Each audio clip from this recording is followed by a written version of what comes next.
that's going to be blank? Yeah, yeah, Okay. you definitely can. Then I would leave it on. Thanks, Tracy. I would leave it on then, Kathy. I didn't think about that.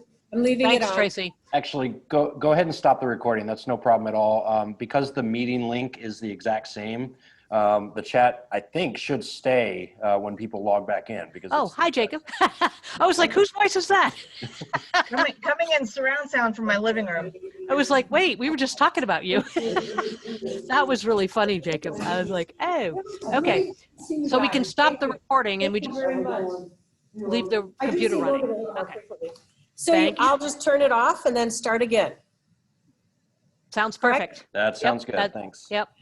And then like I said, I'll turn on my share screen at about 4:45. Okay, well, I'll just be hanging in the room here, so. Yeah, I'm not going anywhere either. We can chat. We could, yeah. Okay, we can show, well, but we'll stop the recording. Yes, because that was, yeah, nobody needs to hear that. Well, it looks like we've still got some people that are sticking around to computer, and I was like, so hopefully this will work here. Come. Speaking of introverts, are we going to really try to have a social hour? Not really. We're going to listen to Ethan read. We're going to get to listen to them, and then have people ask questions, things like that.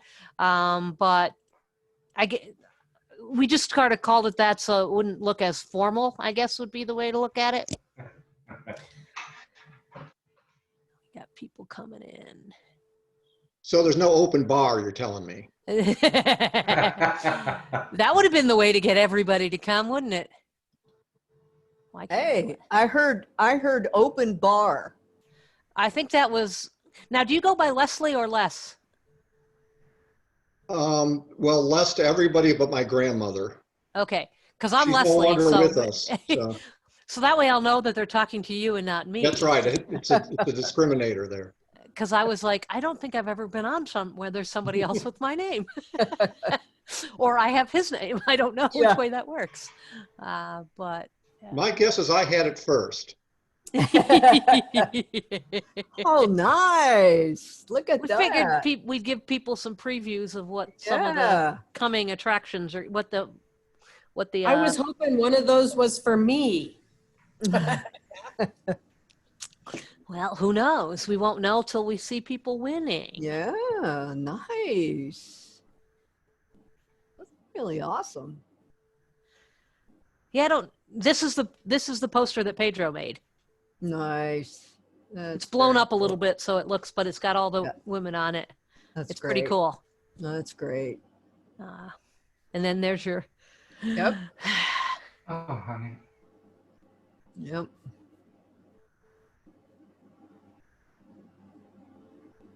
And you'll appreciate what I ended with, Kat, when you see the ending. Okay. It's the one you'd expect. But I put her last. Yeah, that's great. Since she's the highlight. Excellent. Sport makeup.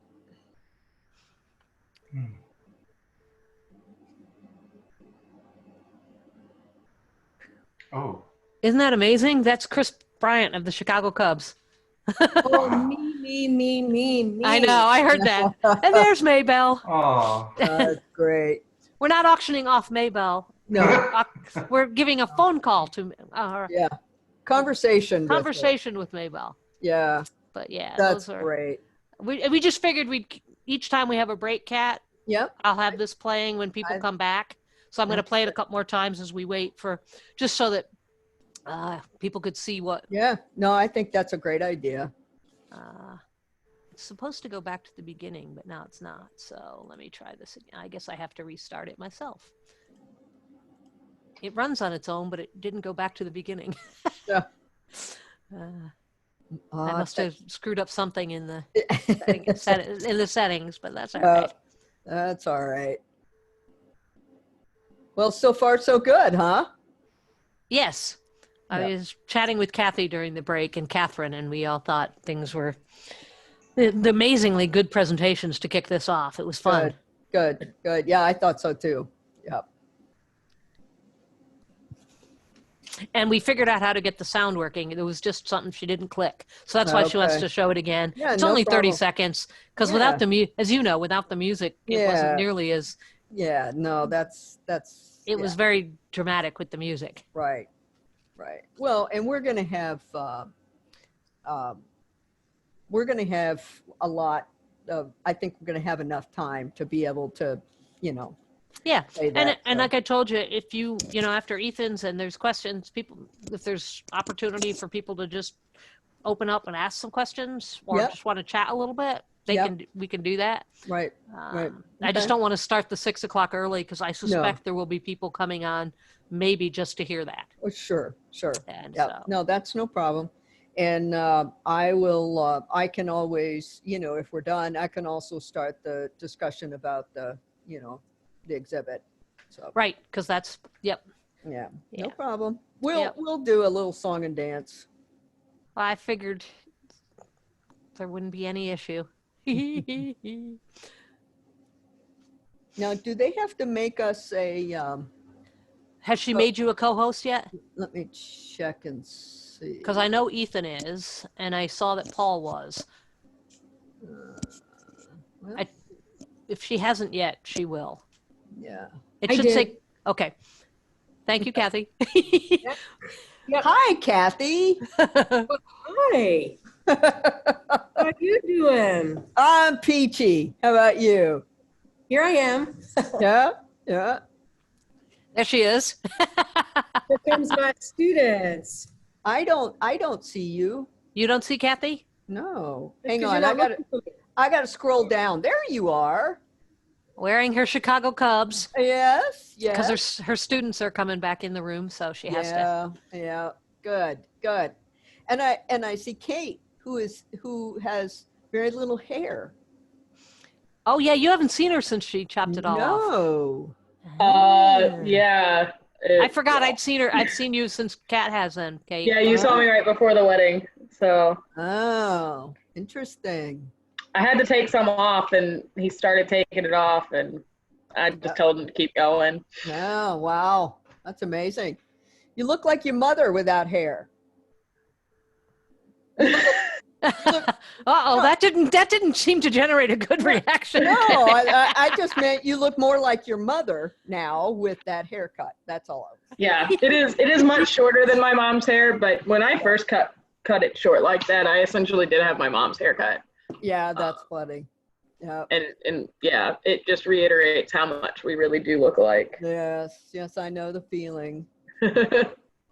All right, so what time is it anyway? It is 4:58, so we're just going to run this probably, and we're slowly getting people back. So Yeah, I'm watching the numbers. Okay.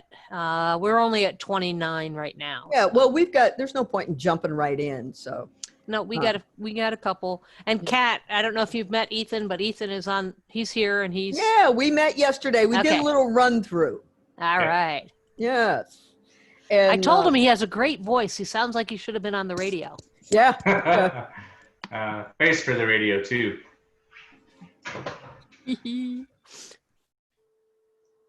That's yeah, we talked yesterday. I think Paul is already on, right? I asked them to come on a little early. I saw his name on there, so I think Yeah. he's in. I'm just got to scroll down a little bit. He may have simply stepped away because his name was up during the break too. Oh, so. there he is. Okay. All right. And then Lauren will be on. Okay. We're in Yep. good shape. Excellent. Well, I went back through and did some and read some of the comments along on the chat from the Did you had some really interesting ones that I think will help you as you move forward with the research. And that's the thing. It's like, I'm just starting to think about this Right. stuff. But that was really fun. It was really fun. I was pleased. And they should be This is saved. Marlene. Yeah. I made a comment. That was the most interesting of all of your presentations about Lefty that I've heard so far. Oh, thank you. Thank you. It was really good. And I really kind of like the direction that you're taking with that. And as Leslie said, those questions were interesting, and it is a lot of food for thought. Yeah, it is. And that's what it is at this point, Yeah, and, Shakia and Donna in particular had a couple really interesting questions about the parallels and stuff. Yeah, and honestly, I responded to Shakia, and that parallel is forced mostly for this presentation to just show a difference. There are a lot more differences in the two than there are You similarities. call the law office. That's all right. Is someone calling a law office? Someone has their mic unmuted and doesn't realize it. Okay. I never unmuted it, but it's muted. That's what happened. I think you made me a host. Uh-oh. Uh-oh. Oh, well. Uh-oh. So if we know, if something goes wrong, we got somebody to blame. My license is only good in Minnesota, so. All right. And I have no reason to leave anytime soon. Well, I'd love to because I want to get to the archives in Cincinnati, but that's a whole other story. How you doing, Paul? It's nice to see Pretty you. good. Even if it is in this little box. Yes. Right. Yes. Everything's in a little box. Yes. Yep. Everything's in a box these days, right? Yep.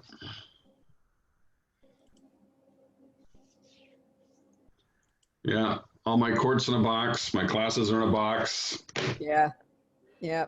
I know. It's going to be really weird when we start seeing people from their whole bodies again instead of just from the waist up. Yep. Yeah, I ran into I saw our dean yesterday on campus for the first time since February. And that's I was like, "Oh, you're a whole person." And then I realized how that came and she just laughed. I was like, and she's like, "Yes, I know what you meant." And so I was like, "Oh, that's good because that's weird. Where did I don't know why it just went away. Oh, there it goes. I don't know. Bring back the bobbleheads. Oops. They'll go through one. We're going to go through it one more time, just so, because those people are coming on, and then I'll stop this. Okay. We're up to almost 50, Kat, so we're getting a good return. Okay, so. Good. Sounds good.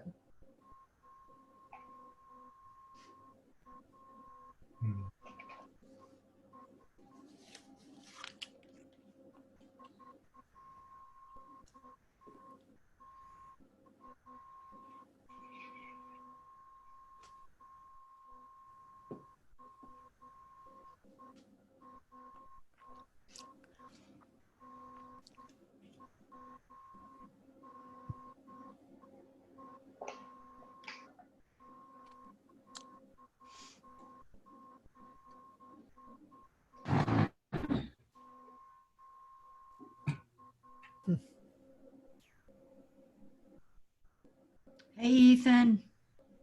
Hey, Perry. Hey, how are you? Good. I'm excited about hearing you talk. Well, that makes two of us. I'm slightly, a little bit more than nervous. My first time attempting something like this, so we'll see how it goes. Great. Yeah. You'll be great. Great. I'm used to having a stand or something, so holding notes and. I know. Yeah, it's just. Hold on. I'll be right back. I know what you mean. I used when I gave my presentation, I had my computer on a step ladder. It's like whatever works, right? I'm so used to. I've got I've got the PowerPoint on the computer. Yeah. And I'm used to always when I speak, when I tell stories, I write out my notes. Yeah. Right. Or write out the story that I want to tell. So I've got it written out. And I'm just used to having a podium where I can spread it out. And way to go, Perry. Yeah, that's great. That looks very good. It does. I'm enjoying reading it for about the 5th time since you sent me a copy. Well, thank you. Thank you. Wonderful stories in there. Oh, it is. It was just an incredible year all around. Hey. All right. The yappy dogs will stop. Well, we'll have when we're ready to go, we'll have everybody mute back up again so that we can. But we'll just give it another. We're right at just about 50 right now, Kat. So Good. Okay. We'll give it a minute or two and see. Should I go ahead and share screen now, or we're gonna share two things before Kat gets to you. Wait till I introduce you. Because we're going to re-show the video that we showed at the very beginning. It's like 30 seconds because we figured out how to do the sound. It didn't work before. And then Kat's going to hopefully show the booklet cover. And if it doesn't work for you, Kat, I have it up on my computer too. And if so, Okay. if Yeah, I should have it. I thought I had it up last time and I just didn't. Yeah. And so rather than I tried to fuss find with it quickly, and yeah, it went on too fast for me. I was like, yeah, I figured there'd be another time, you know. Yeah, I tried to have everything open that I could possibly might need. Yeah, me too. And I'm like, because I have all the presentation, I have everybody's Yeah, presentation. right. And then I couldn't find it fast enough. I was like, Yeah. oh shoot. Well, no problem. We'll show it more than once. Yes, we will. So, yes, we are. Who's that? That's Perry's kitty. Oh, that's oh yeah. Oh, here comes Jay. Okay, so we just hit the 50 mark. So. Good. 51. We just passed the 50 mark. So it looks like a lot of people have returned. Excellent. I was thinking that it was like dinner time, but with all the time differences, it's not. Yeah. It's dinner time for some and not for others. And yeah, it's 5 o'clock somewhere. Yeah, it's 5 o'clock here. Exactly. Some of us have just now learned that, right? Hey, Ethan, this one's for you. Oh, I'm jealous. Oh, that's That looks weird. fantastic. Soon as you're done, Ethan, because then technically, to Les's point, you can have your own social hour. You can have your own beverage, and you can, because once you're done, you can just sort of relax and go, okay, it's all good. Exactly.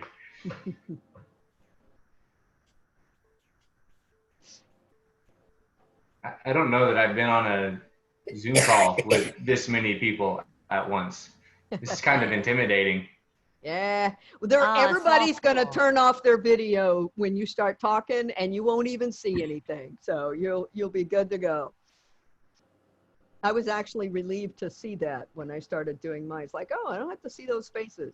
I don't have to see people yawning or anything. I told my daughter I'm just going to take my notes and hold it right in front of the There you camera, go.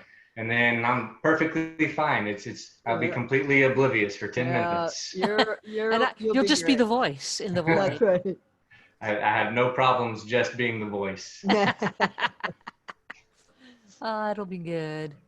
It's 5:07 in Rhode Island. So yes, Jay, Jay proved to us it's always 5 o'clock somewhere. There you go. I'm telling you. Us and Jimmy Buffett.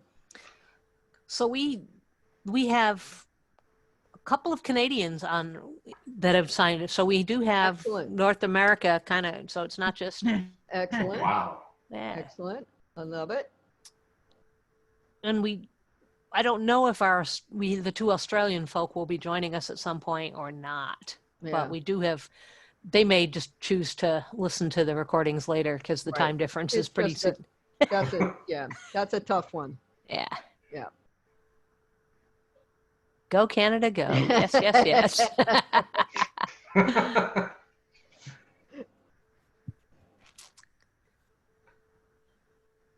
All right. I'm just going to pick a magic number out of the cat. Say that I was like, a couple of times. And we'll say when we pass 55, I think we're at a good starting point. We're close, Okay. and that way we'll. All right, that sounds We good. want to make sure we get as people start to return to. Yep, sounds good.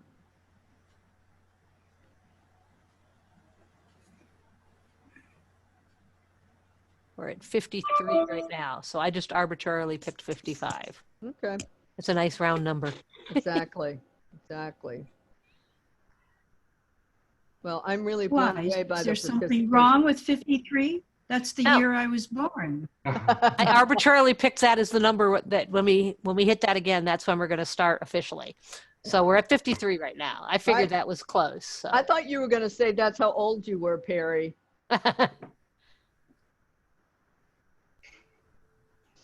She's not answering that one. She's not going to answer me. Hey, Rob. Hey, Rob. These tiny little, when you wear bifocals, you have to Well, and when you get everybody on the screen, they all turn up in like the Hollywood know. Squares thing. They come up. Tiny. And Yeah. Oh, here comes Patrick. Mr. Yarborough is joining us. Hey, Judge.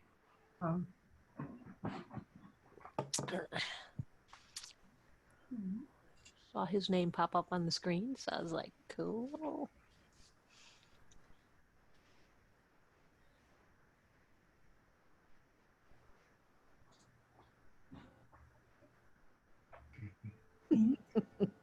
Aw. Very cute, Perry. That cat's got quite the look. Uh-huh.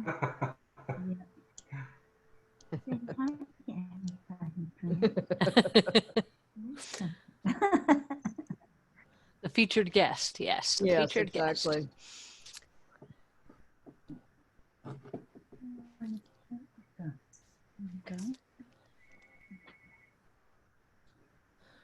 Well, Kat, I think we probably it's probably about time to get started. So Okay. I'm going to turn my stuff off and turn it over to you Okay. and the others who are going to take it away. Okay. So if everyone except for Ethan, of course, would go ahead and cut their video, and also be sure to mute yourself. We're gonna get started, and I want to reintroduce myself. My name's Kat Williams. I'm the president of the International Women's Baseball Center. And I am really excited to be the host for these three presenters. Before we get started, though, I just want to remind everyone, and as you came in, you probably saw a PowerPoint going by with some photographs. Those are some of the raffle prizes. So I want to remind you that you can continue to buy raffle tickets, even though you probably got a couple with your registration. You can still buy them through Sunday morning. And if you go to the SABR website, sabr.org, you can buy as many of those raffle tickets as you want. There are going to be some amazing things, some Peaches hats, also some sport makeup, and there will be a number of books, some of them very fine books that will be signed by the authors. So keep a lookout. We're going to be showing the pictures of these as we go throughout the next couple of days. Now, if you were with us when we did the welcome at 2 o'clock, you remember we had a couple of little technical issues. One is that I wanted to show you guys the cover of the conference book that everyone is getting. And I did not have that up. And so I wanted to put that up right now and let's look at it. If everyone could please mute their themselves, that would be fantastic. This is the cover. This design was done by a student of Catherine Forsland at Rockford University.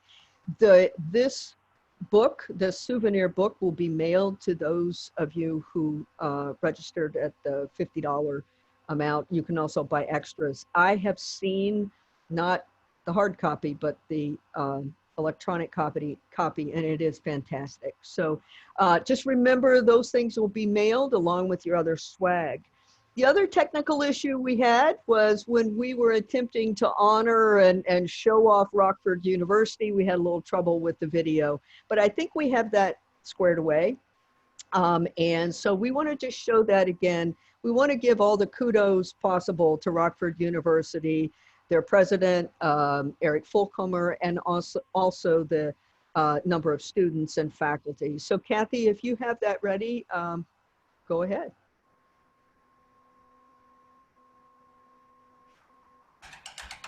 There's a pioneering spirit here. It's ingrained in our history, and it drives our future. Creators, innovators, doers. We're Rockford. We're you. We are Rockford University.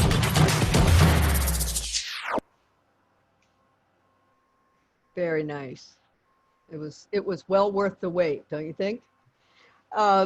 So it's time to get started with our next panel, or our next presenter. I want to remind everyone to please make sure your video is off. Make sure you are muted.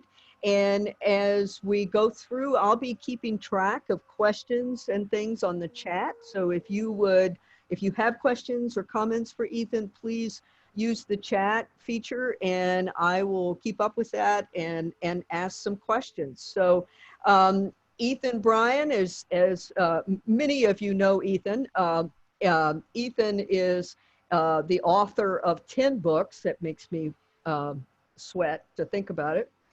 His baseball stories have landed him invitations to the White House and to speak at the National Baseball Hall of Fame, and brief appearances in 2 documentaries. Ethan says that he is definitely a fan of Dr. Pepper and donuts, and I think that may be why he and Perry are such good friends. I'm really honored to have been asked to write just a little blurb for Ethan's book that he's going to read from today. The book is fantastic. Ethan, welcome, and can't wait to hear some pieces from the book. Well, thank you. I'm glad you guys can't hear my heart pounding through my chest. And I will try the wonderful sharing of the screen and hope that everything works out. And let's see how this goes.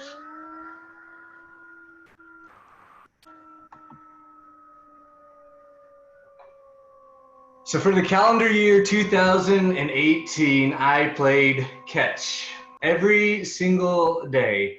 And for those who are statistically inclined, over the 366 days of working on knuckleballs and sliders, I drove 12,000 miles through 10 states, connecting with more than 530 catch partners, while using 5 gloves and stepping foot upon dozens and dozens of baseball fields, representing all levels of the game. I played catch with Chai Yi-nan, known to the coaches and her fans in America as Little Bear. She wore number 42 and was the youngest player on the Beijing Eagles professional fast-pitch softball team. Glove flips communicated effectively, as Little Bear didn't speak any English. And she even gave me a thumbs up after a particularly good knuckleball, which honestly was probably my best one of the year. I played catch with Simone Warren, the only female in Australia's National Baseball Hall of Fame. We too shared a love of Dr. Pepper, and I was stunned to learn of Simone's baseball history. In short, Simone is one of the best baseball players, period. In 2002, Team Australia won the Women's Baseball World Series. She was named the co-MVP of the tournament. In 2006, in the 2006 Women's Baseball World Cup, Simone was chosen as an all-world starting pitcher. And twice she has been elected as the Australian Women's Player of the Year. I played catch with Emily on the morning of her wedding. Emily is a Royals fan and married to Jay, who's a Cardinals fan and MC for the AA Springfield Cardinals. He and I played catch earlier in the year, and appropriately, they married on the 33rd anniversary of Don Dinkinger's famous call at first base in the 6th game of the 1985 World Series. What a perfect date for a Royals fan and Cardinals fan to marry. Well, because of the catch playing year, I took risks in trying to reach out to new people and doing new things. And amazing, beautiful, serendipitous things happened, all from my desire to make new friends while throwing a baseball. I partnered with the Alamo Drafthouse Cinema to do a special screening of The Field of Dreams, and proceeds from that night's movie would benefit the local Miracle League. The screening sold out and raised enough money to sponsor 14 players. And while my family sat in the back row watching one of my favorite movies of all time, the very moment that Ray Kinsella and Terrence Mann were headed to Minnesota to find Moonlight Graham, another idea came. The idea for the need for a catch-playing road trip. Our first road trip of the year, the Catch 365 Tour of Hope, was a 10-day trip through the Midwest: Kansas City, Omaha, Sioux Falls, Wallingford, Quad Cities, Rockford, and Chicago. And on day 152, I played catch with former All-American Girls Professional Baseball League player Mary Moore and Jeopardy champion and umpire Perry Barber at Meyer Stadium. Now in the movie League of Their Own, many of you know that Mary was the one that slid into the home. If you watch through the credits, you'll see her. She can also be spotted walking into the Hall of Fame and stopping to take a picture, as well as being a designated Canadian for the team cheers. Mary played second base for the Springfield Sallies and led the team in several offensive categories in 1950: hits, total bases, home runs, runs scored, and RBIs. But during the offseason, she injured her throwing hand in a work-related accident. Because of the accident, Mary lost part of one finger and two others were permanently damaged. She missed the next season before returning in 1952. Toward the end of the 1952 season, Mary was sliding into second base there at Meyer Stadium, and she severely injured her ankle. We were playing catch at the very field where Mary's professional baseball career ended.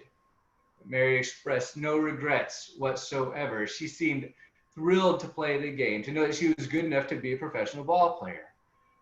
And Mary told me, baseball gets in your head, in your mind, and in your body. You get to go outside in the fresh air and meet new people, and it teaches you discipline and respect. This game teaches you all kinds of life lessons. You don't have to like people to play ball with them. We learn to cooperate, to be disciplined, to have and treat others with respect. The whole world was different. Money didn't mean anything in particular. We played for the love of the game.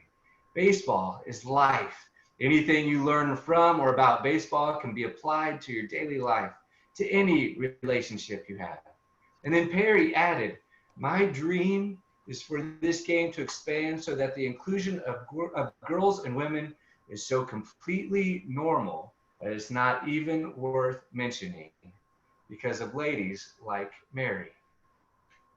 And almost 100 days later, we played catch for a second time.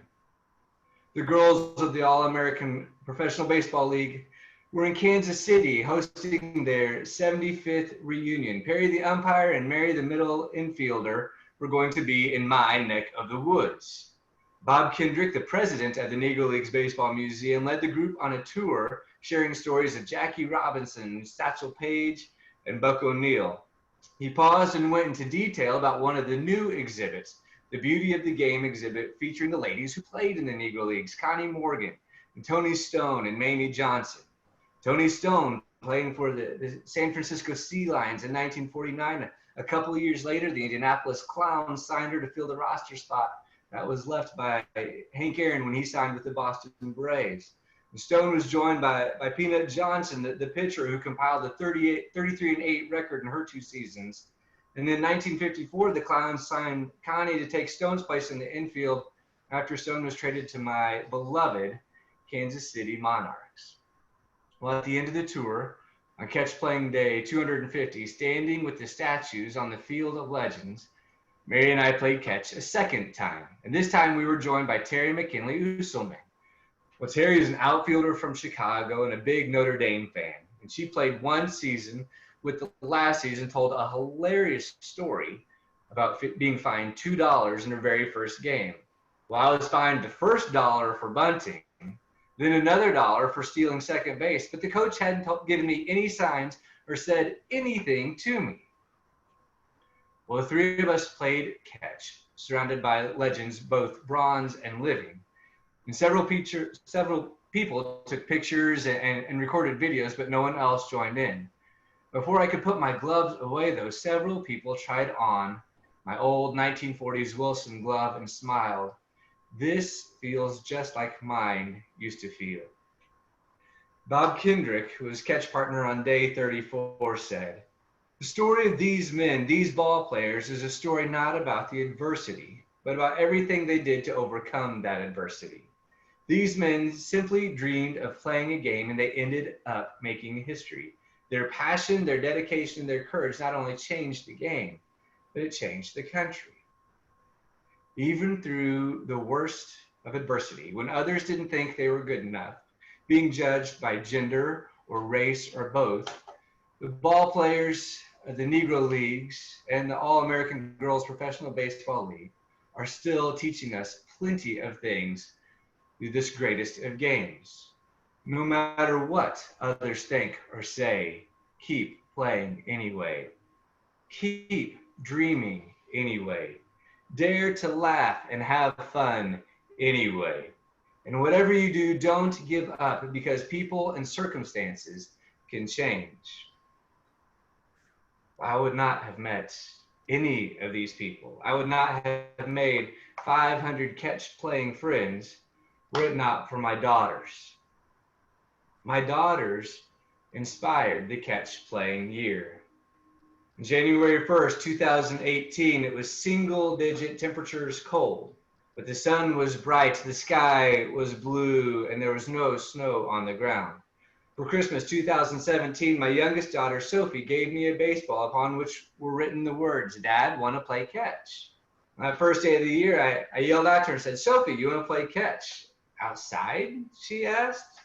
"Yeah." "At a baseball field?" "Sure." So we layered up, exposing only our throwing hands and faces to the elements. And our teeth chattered, and every throw kind of stung when you caught it, because no one in their right mind actually plays catch when it's single-digit temperatures cold. And that afternoon, my oldest daughter and I stepped out into the backyard and drove the dog positively crazy while we played catch. And I threw a baseball more times on January 1st, 2018 than I had for several months. And that night we ate dinner, sitting at the table, telling stories and talking about New Year's resolutions.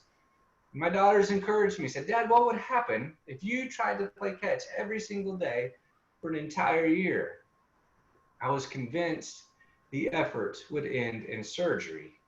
I could not have imagined it would become one of the best years of my life. And that is the story behind a year of playing catch. The end.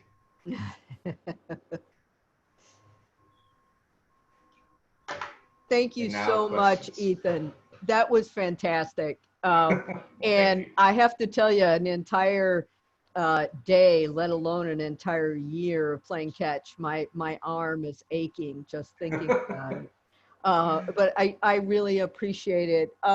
And if you guys have some questions, please include those in the chat.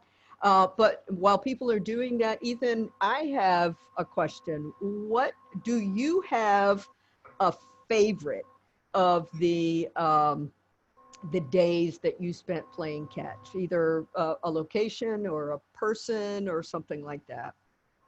It's really hard.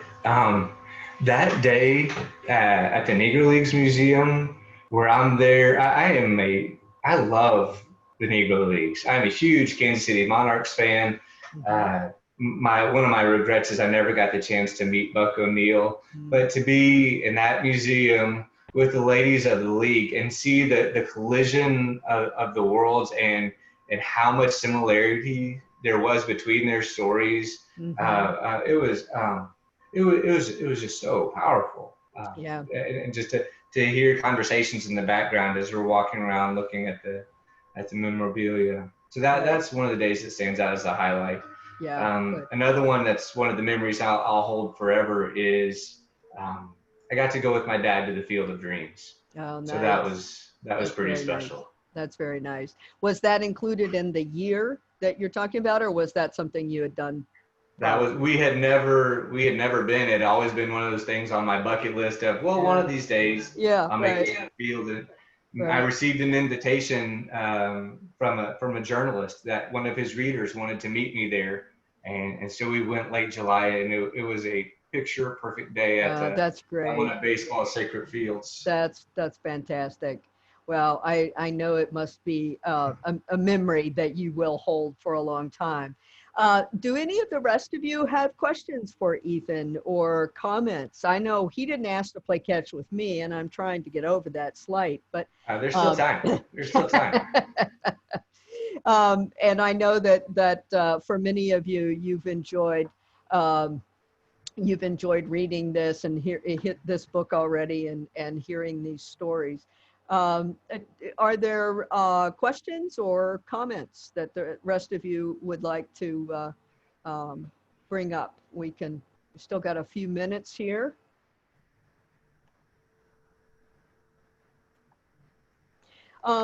One question, and I'm not sure that it was a question for you, but when I read it, I thought, yeah, that's a good question. What's the follow-up? What's the follow-up? Yeah, what are you doing next? Well, so that year really got my arm in good shape and just kind of spurred those dreams I had from when I was 16 years old. I'm playing ball now. Oh, good for you. There is a local professional wood bat league you have to try out. So last year I had some friends sponsor me into trying out, and out of 130 some odd people, 80 players make the cut. I was one of the players that made the cut. Good for you. So they said, well, you got to try out again this year. And I was like, man, my body is not cooperating.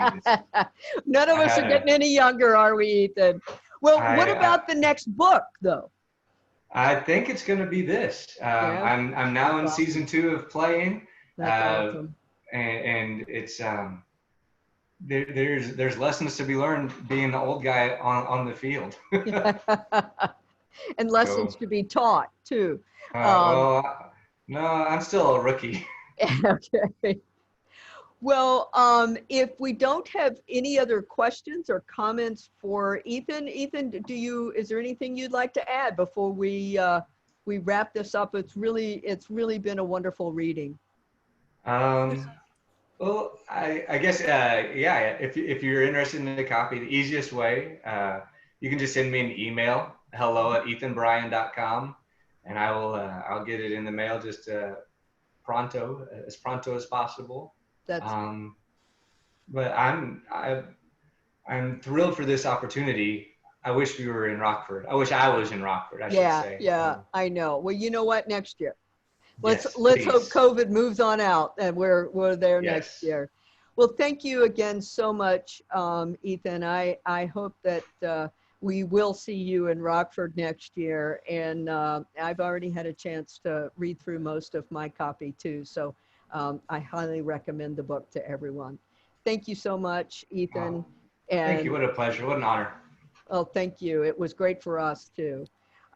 So we've got a few minutes before the next thing on the schedule, which is a short little 15-minute presentation I'm going to do about an IWBC exhibit we have. But I want to give us, we have these wonderful presentations and a few minutes here and there for questions, and but we don't really get a chance to actually chat with one another. So let's take about 10 or 15 minutes. And if there are questions, comments, things that people would like to talk about in terms of just some of the presentations we've had today, I think now's the time to do it. Let's take a little time and enjoy talking about baseball with one another.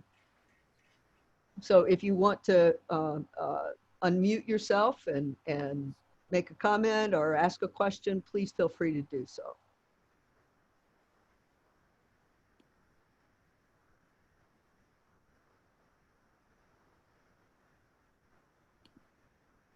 Kat? Yeah, go ahead.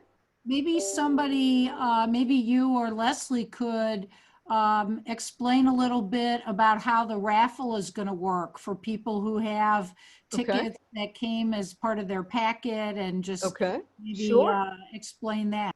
Sure. Leslie, would you like to, since you're sort of in charge there, would you like to talk a little bit about that? Sure thing. It's a nice and simple idea.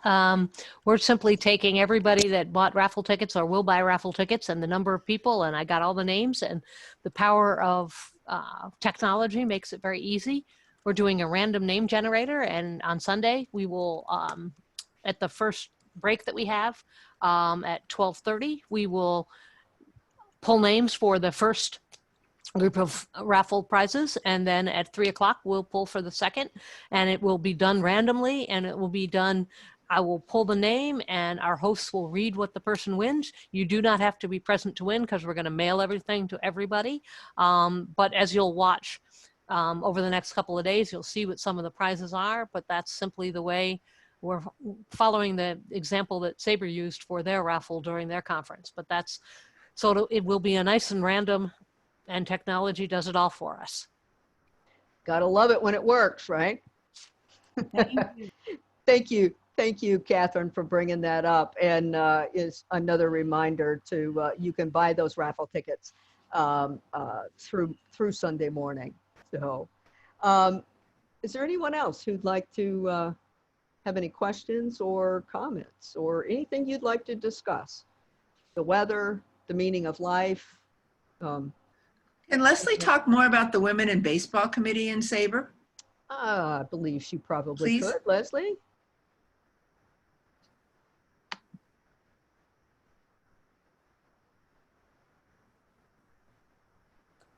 There we go. Sorry. I was thinking I wasn't going to have to do anything. But yeah, so in addition to obviously the IWBC, one of the committees that SABR has, and SABR has over 30 different research committees. One of them is the Women in Baseball Committee. It has been a committee that's been in existence for SABR since the late 1980s, actually. So it's one of their very early on, not the earliest, but one of their earliest committees. And the goal of the committee is multifaceted, but the idea is simply to have an opportunity to think about, to encourage people's interests and research, but also to help preserve the history that is happening now, the history that has come before. And we look at it from the standpoint of all aspects of women's baseball. So not just simply the players on the field, but and not any specific group, but really looking at all of that from the historical side, the statistical side, everybody and anybody who has ever participated as a woman in any aspect of baseball is what we're interested in. And we've taken on a variety of projects over the years and always looking for others. And one of them you'll see the fruits of on tomorrow night. 3 years ago, we decided to create an award to recognize. And so we will be naming this year's winner of that award tomorrow night after the Negro League celebration. So amazing finalists and amazing people who were nominated again this year. And our committee had a wonderful conversation to choose that winner. And so you'll want to tune in and hear about that. But it's a committee that, as a member of SABR, anybody can join that committee and offer ideas for us. We've given out scholarships to high school students and of course, that's partly what led to this cooperation with the IWBC. We have very similar, obviously, goals in terms of thinking about. So and if anybody's interested in more, you can simply get in touch with me and I would be happy to tell you more, but that's kind of the idea. Excellent. Thank you. And you put you on the spot and you jumped right in.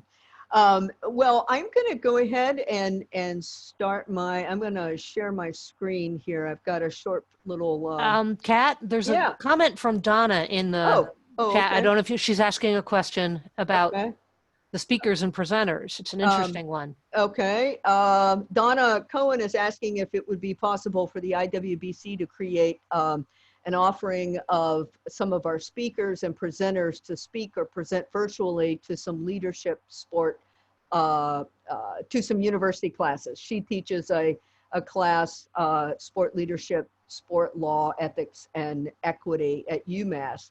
I think that would be a fabulous thing to do. And in fact, I'm pretty sure that we could probably send out a call to some folks, some of the presenters, and ask who might be willing to be put on a speakers list. And we could definitely send that to you, Donna, and out to any number of other people. Most everyone who's part of this conference, you know, we're all educators in one way or another, and most of us are very happy to speak to classes and be part of classes. Yeah, and as was pointed out, it's all being recorded as well. Yeah. And so those recordings will be made available. So that's also another potential option for people in terms of something that they might be able to use later on as well. Exactly. Yep. Yep. Absolutely. Thank you for the question, Donna. So I am going to share my screen here. And I'm going to start, hang on one second to get this going. So one of the things that we at the IWBC have done from the beginning, from the earliest days of our organization, is to figure out ways to bring the long and illustrious history of girls and women in the game of baseball, all aspects of baseball internationally, to a public audience, to a to bring that history out of the shadows and you know, don't keep it tucked away in a corner or in an acid-free folder or under glass in some stuffy room, but to bring it out so that people can see it and touch it, and so that girls can know they have a history. Girls can understand that they stand on the shoulders of some pretty amazing women. And so we're constantly trying to assess exactly how to do that. Well, one way we're doing that, of course, ultimately, is we are building an educational center and museum in Rockford, Illinois. And we have been working to that goal for quite some time. But in the meantime, we're doing other things. We're doing an outdoor museum, which you'll hear more about tomorrow. But we also have decided that we want to do a public exhibit.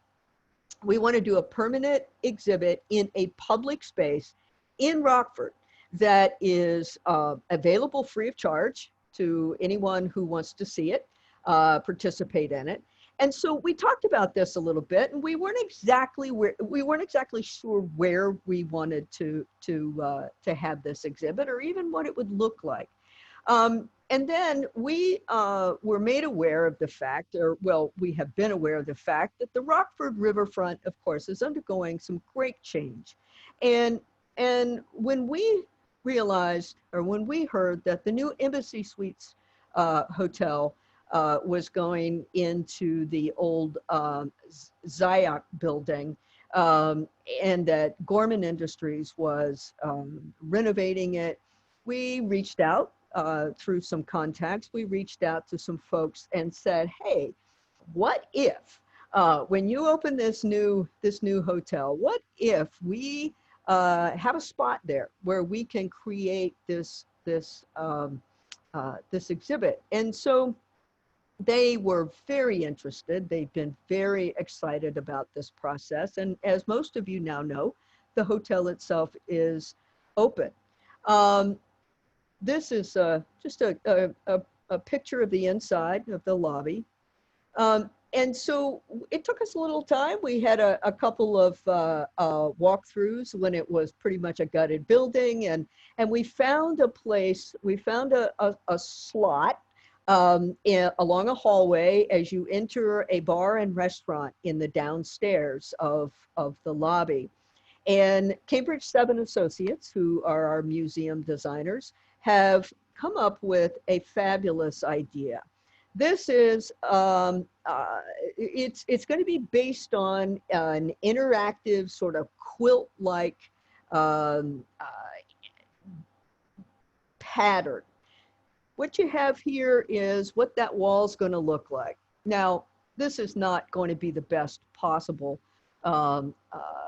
design because I'm the one who put those pictures in there. But for example, you're going to walk up to a screen and you say you press number 4.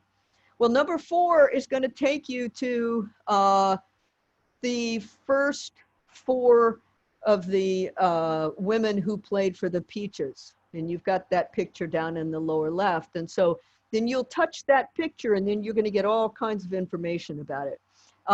You might also touch 4 and find that the Rockford Peaches won 4 championships for the All-American Girls Professional Baseball League. And so then you walk up and you touch that, and then there'd be additional information. So this design is completely interactive. It will focus on Rockford and Rockford sport or baseball history, but it will also be widespread. It's not just local. We don't yet have a date for when this exhibit is going to open. As you can imagine, COVID has really put a damper on a lot of things. But we are very excited about this partnership. We are very excited about having our first public interactive exhibit be at the new Embassy Suites Hotel in downtown Rockford. And this is only the beginning. Rockford is growing, and Rockford is certainly supportive of the IWBC. We are extremely, extremely proud of the growth and the change that we are bringing to baseball history, the way that we are presenting it. And I am excited about the fact that the IWBC has a lot of exciting stuff going on. In fact, we have so much change and so many plans and things that we want to talk about and unveil. I want to invite all of you to go to the International Women's Baseball Center website, internationalwomensbaseballcenter.org, and register right now for a virtual town hall meeting that we're going to have on October 21st at 7 p.m. Eastern. There is no charge for this. There will be local elected officials. There'll be some folks from baseball around the country. There will be the IWBC board, a number of players. We are going to have a conversation with the folks in Rockford. We want to show you the drawings. We want to show you what we're doing, and we want to hear what you guys think about what we're doing. So put it on your calendar. October 21st, 7 p.m., IWBC Virtual Town Hall. Please join us for that. And this exhibit at the new hotel is only the beginning, but I want to thank Gorman Industries. I also want to thank the folks at the Embassy Suites. You guys have been awesome, and I cannot wait to get this thing going. So thank you all for listening to that little commercial about the IWBC. The IWBC is so proud of the partnership that we have with SABR, but we're also extremely proud to call Rockford our home. And so we want you all to join us there and tell us what you think. So we are a little bit early for our next presentation. And if you have, I see that Lauren is here. I know a lot of people are showing up to hear our featured speaker, which is fantastic. And I can't wait to hear it myself.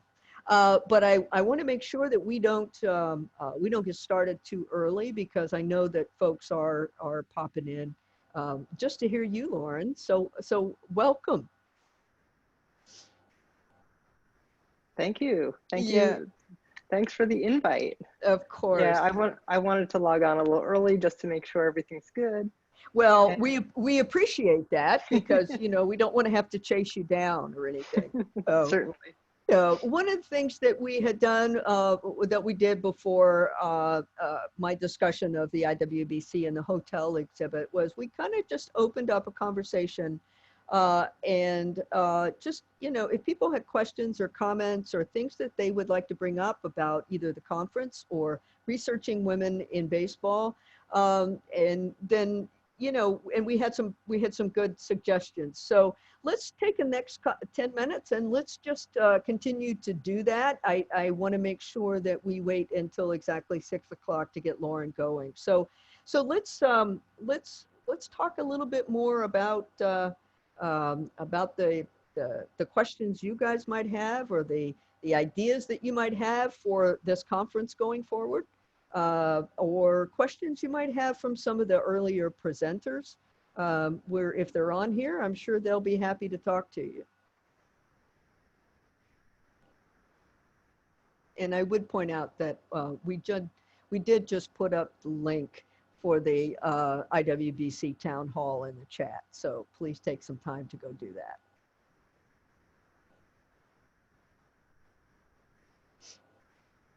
Leslie, if you're still there, I think you are. Would you like to give just a short little preview of what's coming up tomorrow? You don't have to go through every presentation, but just a little advertisement.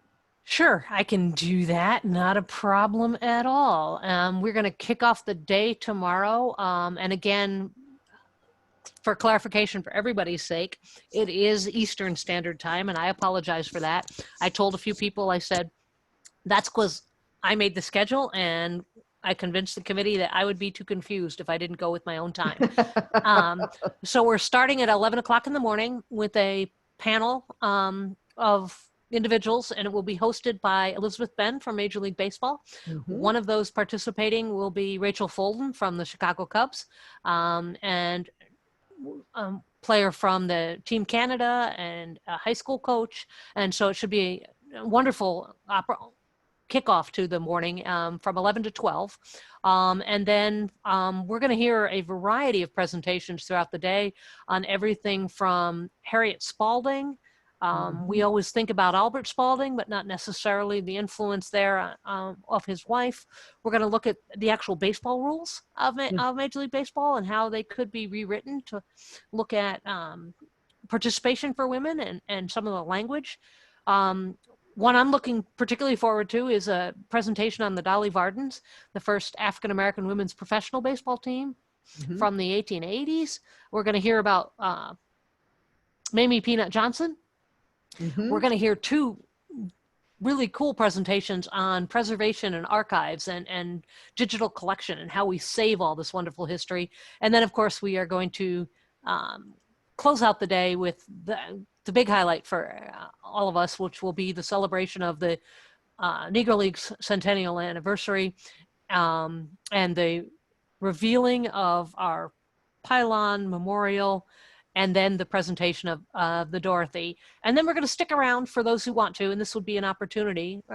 So you can be thinking about this between now and tomorrow night. We'd really like to hear what kind of projects people are working on, thinking about how we can help, whether that's a research project, whether that's whatever that might be. So we're going to spend some time, and we're typically, obviously, if we're all together, that's what we would be doing and taking advantage of these breaks. So we're going to use that time tomorrow night. So it should be just like today, a very informative and exciting day. But those are the highlights for tomorrow.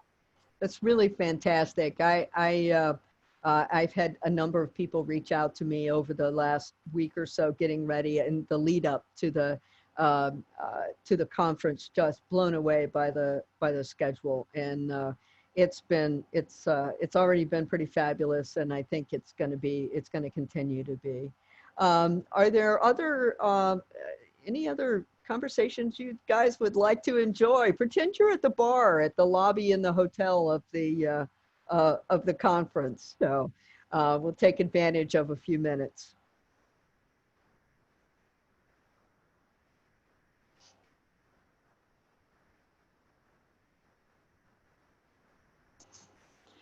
We do have one question. Where did the last year's conference, what did last year's conference cover?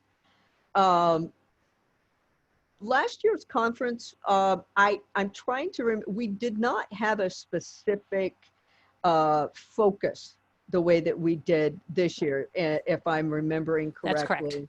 Yeah, and I hate to keep calling on you, Leslie, it's okay. But you're the guru. So if you want to explain how that we had a variety. We put out a call for papers for last year's as well, but we did not have a theme. So we had a variety of presentations that looked at both historical and statistical kinds of things. And we also had a panel, Elizabeth Benn was there, and we had a representation from Major League Baseball to talk about some of their initiatives and some of the things they were doing.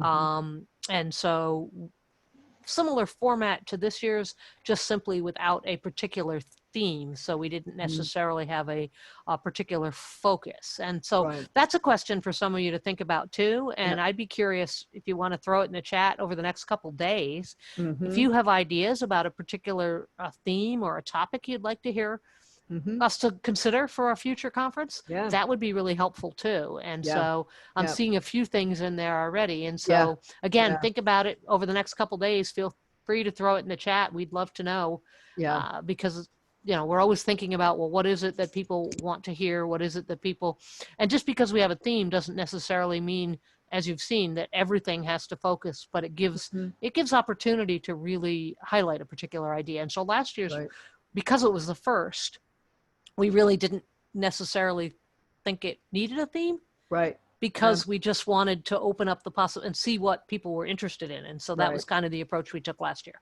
Yeah, very good. I just saw a question, someone asking, what are the goals of the IWBC? What is the mission of the IWBC? And thank you for asking that. The IWBC is a nonprofit that was created in 2014. Our mission, our goal is to collect, preserve, and protect the long history of girls and women in all aspects of baseball internationally. Our goal is to use that history for education, to use that history to preserve it and protect it in a facility, but also using education as a way to bring that history out and to use it to help create opportunities for girls and women today. We have done a number of things like sponsor or co-sponsor girls baseball tournaments. We've done a number of educational things. We've done conferences.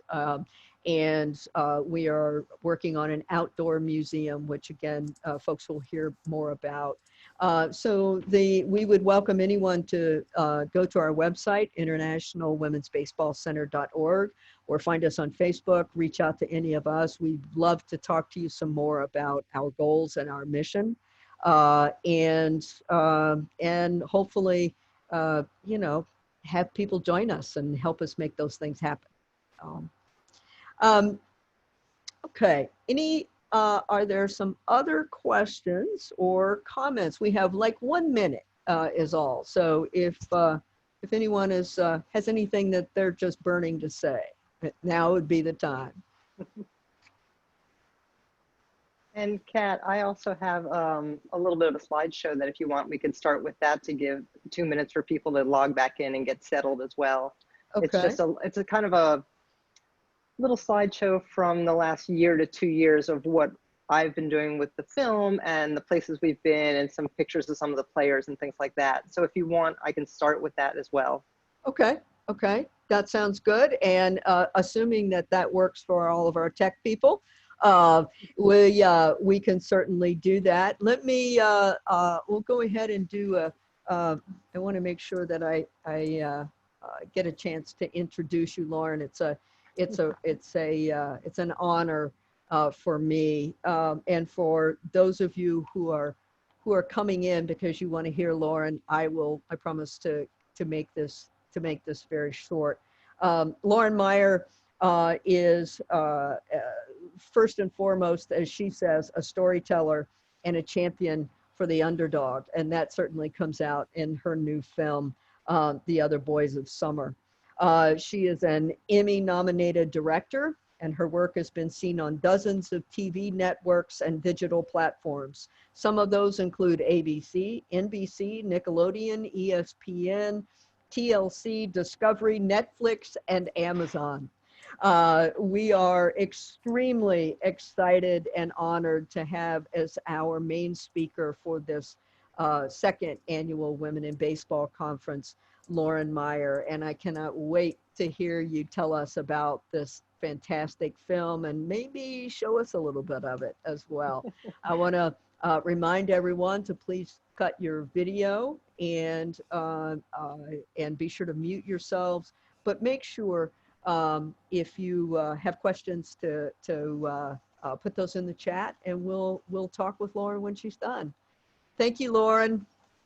Thank you. No, it's my pleasure. So what I'm going to start with is just a little slideshow. It's about 2 minutes long, and that'll still enable people to get in and sort of relax a little bit, and then we'll get started. So bear with me. It's just a screen share. So let me make sure I can do this properly the best that we can. Hold on 1 second here. And let's see how it goes. And stand by 1 second. I'm going to start over. I practiced this and it worked perfectly well. I just need to make sure we're good to go here.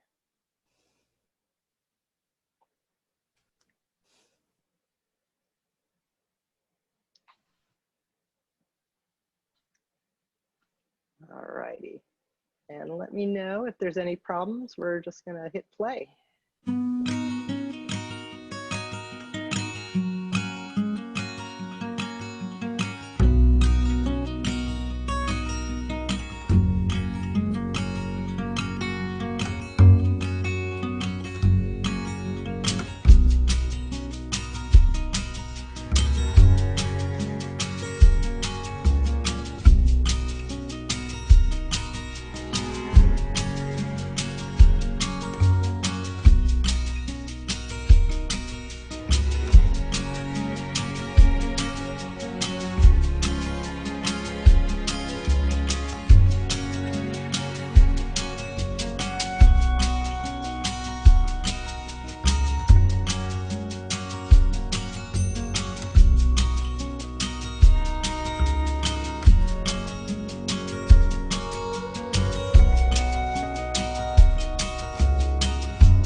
All righty, so stand by here. Wow. We'll clear that off. Just kind of a fun way to get things started, hopefully. That was fantastic, Lauren. Thank you for sharing that with us. Sure, it gives people a few minutes to get in and get you in the mood. That's right. We're in the mood. We're ready. Excellent. Well, Friday night, this is our happy hour if you haven't already started happy hour.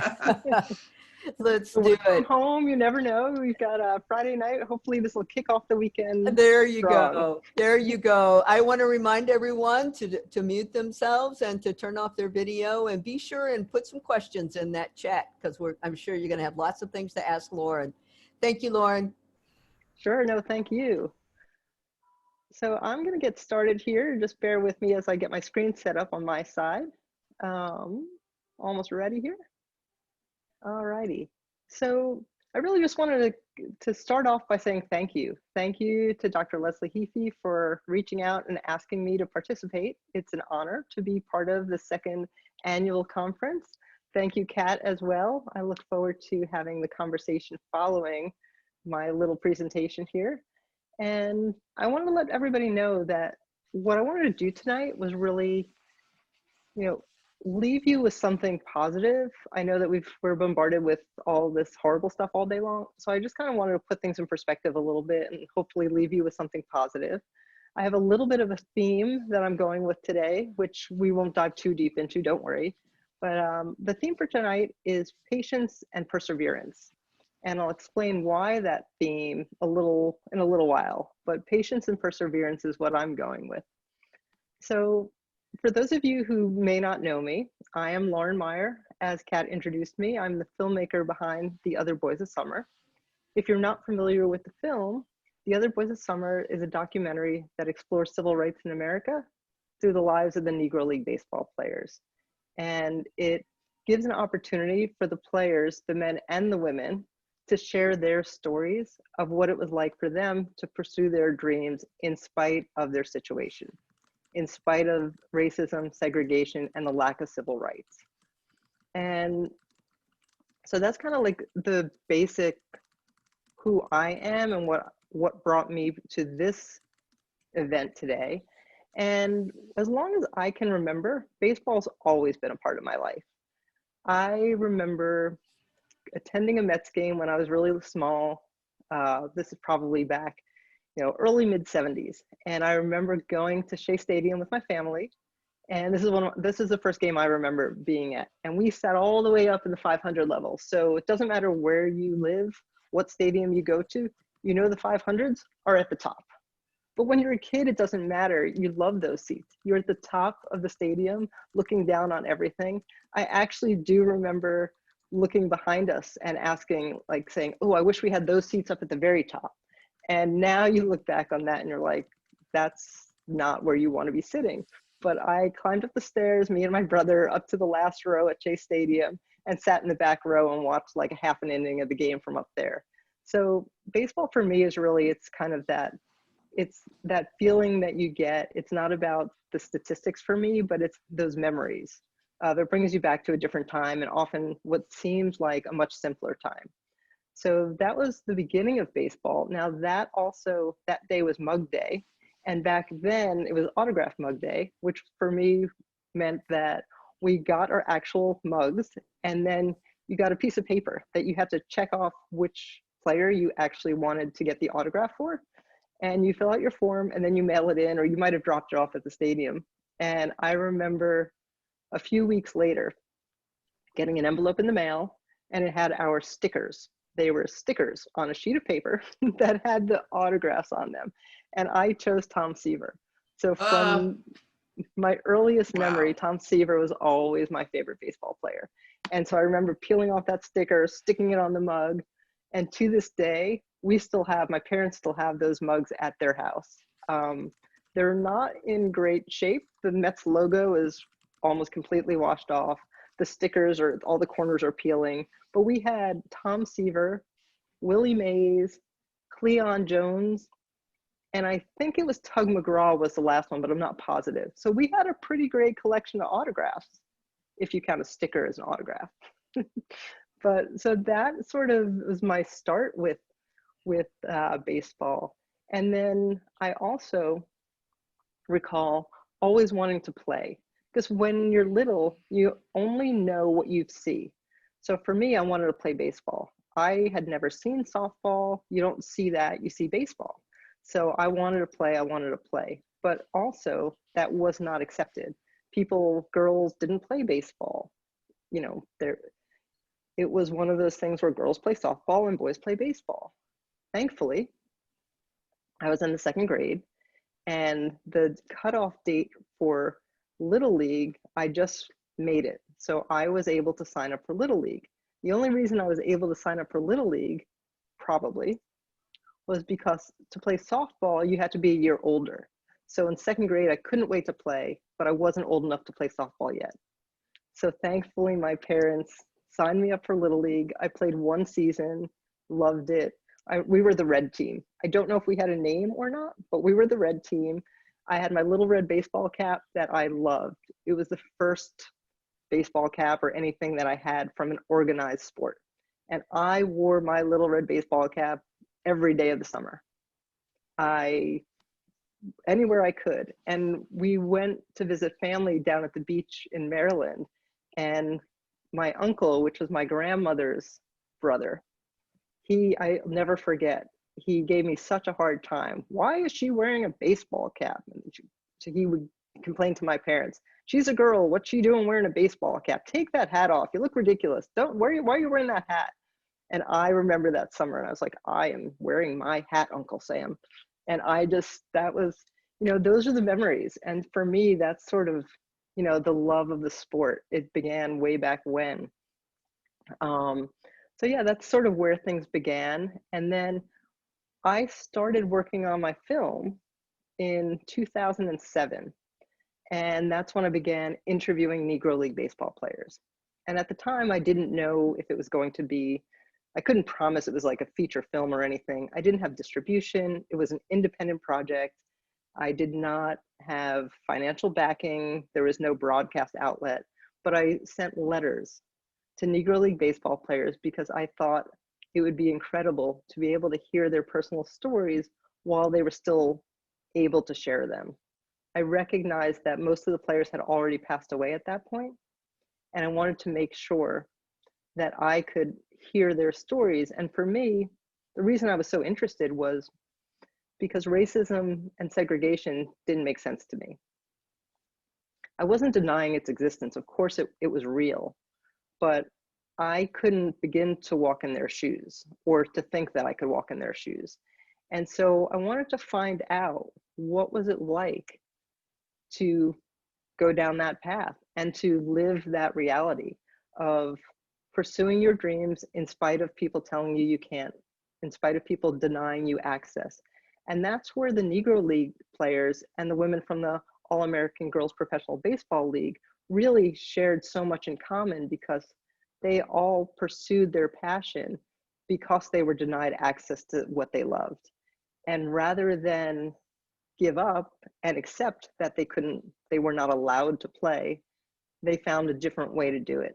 And they excelled and they were resilient. And that to me was, fascinating. And I wanted to hear the stories of what it was like to live, to do that, to go through their, to pursue their dreams. So, that's sort of where the film began. But as I mentioned, it was an independent passion project. Nobody was paying me to do this. And my background is I work as a TV producer, director, and camera person. So I knew how to do it. I had equipment. That part was all good. And I started working on this film and I got so into it. And I spent 6 months full-time, my favorite job ever. And after 6 months working 40, 50, 60, 80 hours a week, 7 days, didn't matter. I was loving what I was doing. I couldn't believe the stories I was having the chance to hear firsthand. And then I realized 6 months in, well, this has been really fun, but I'm not making any money. And I still had bills to pay. You have to pay the rent, you have to buy food, the utility bills, medical, whatever it might be. I wasn't actually making money, I was just spending money. So after 6 months of doing this full time, I realized it was time to go back and take paying jobs again as a freelancer. And for the next number of years, I really did a lot more working for other people. And many of these interviews sat on a hard drive. And I knew it's what I wanted to do, but financially it was not feasible because I needed to earn a living. And so then about, I think it was, it sounds crazy, but about 9 years later, I hadn't finished the film yet. And I took a job working on another independent project. It wasn't my own, but I was hired to direct a project called the American Dream Project. And I did that project because it was presented to me as an independent person who had this story he was passionate about. And we traveled across the country to explore, what does the American dream look like today? And this was in around 2014. And so my math might not be right on that, how long it took. But anyway, we traveled cross country to explore what the American dream meant to people and did it still exist?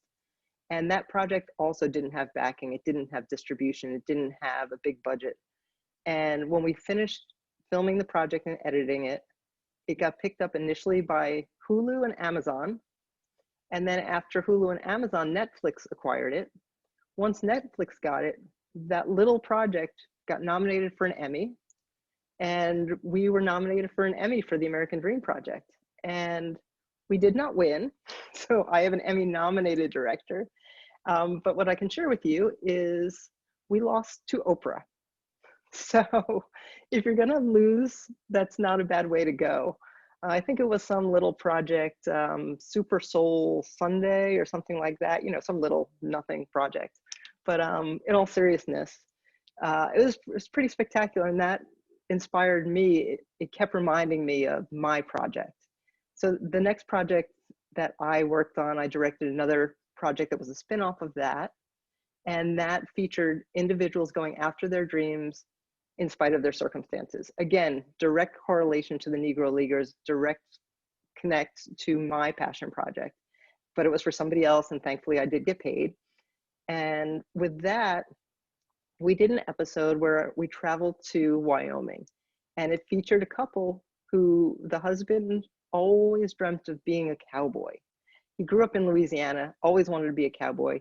He and his wife ultimately bought land in Wyoming. They got land and were living out their dreams.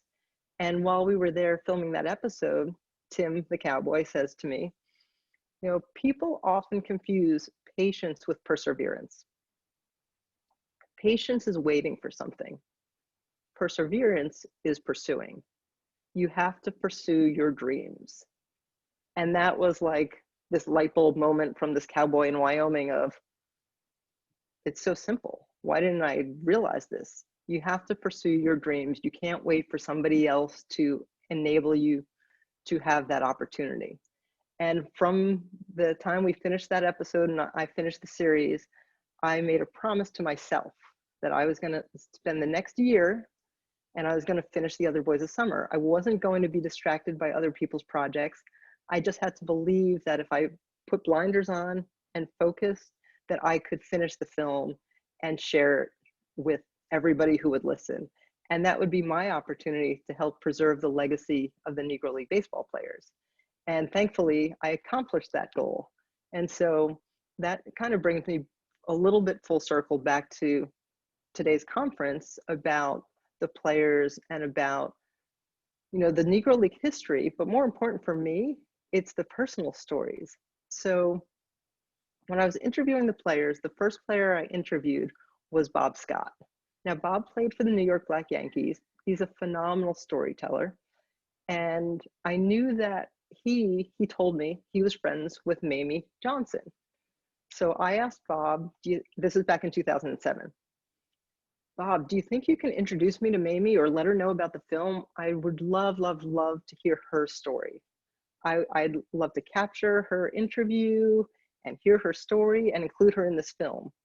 Mind you, this film was just an idea at the time. It was 2007. It wasn't a film, it was an idea. At that point, he was the first interview. And Bob said to me, well, you know, I don't know if Mamie's gonna do it. She's not doing that great right now. And I don't know, I could ask her, but I wouldn't count on it. And I was somewhat majorly disappointed, but I just was like, oh, okay, well, thanks, Bob, let me know. And, you know, we finished his interview. I never heard anything that Mamie was going to, who he had called her. I don't know if he called her or he didn't. Many, many years later, in 2016, Bob calls me up. Now, I do talk to Bob on a regular basis, so it wasn't that I didn't speak to him from 2007 to 2018 or 2016. He calls me up in 2016 and he says, do you know Mamie Johnson? And I'm thinking, well, Bob, I know who she is, but I don't personally know her. And he says, I was talking with her today. She wants to be in your movie. So my response was, really? Well, that's great, Bob. I'd love to meet her and share her story. He's like, you got to call her. You got to call her right now. And I'm thinking, well, he's like, do you have her number? Of course I didn't have Mamie's number. So he goes to his wife. He's just like, May, this is what Bob always does. May, you got to get Lauren Mamie's number. May, here, take the phone. So May comes on the phone, gives me the number, hands the phone back to Bob. And Bob says, all right, go call her now and call me back. Well, nothing like being put on the spot. So what do? You're going to listen to the man who told you this is what you have to do. So I hang up from Bob. I call Mamie. I get her voicemail. I leave her a message. But I did talk to her later that day. And 2 weeks later, I was sitting in her home in Washington, D.C., and she was sharing her stories with me. So that was a pretty special opportunity. And with that being said, she grew up playing baseball. She's got a million stories about it, but she wanted to play. She saw a little ad in the newspaper for tryouts for the All-American Girls Professional Baseball League. And she really wanted to play. She wanted to try out, and she had her best friend. And she told me the story about that day. But rather than me tell you the story, what I'm going to do is I'm going to share a little interview clip and let Mamie tell you the story herself. And this is not in the film. I haven't actually shared this with other people, but stand by and I will do my best to share the screen and make sure that you can hear from Mamie. Stand by as I navigate Zoom here. And I just want to make sure we got the right. Oh, I'm working on it. Thanks for your patience. All right, here we go.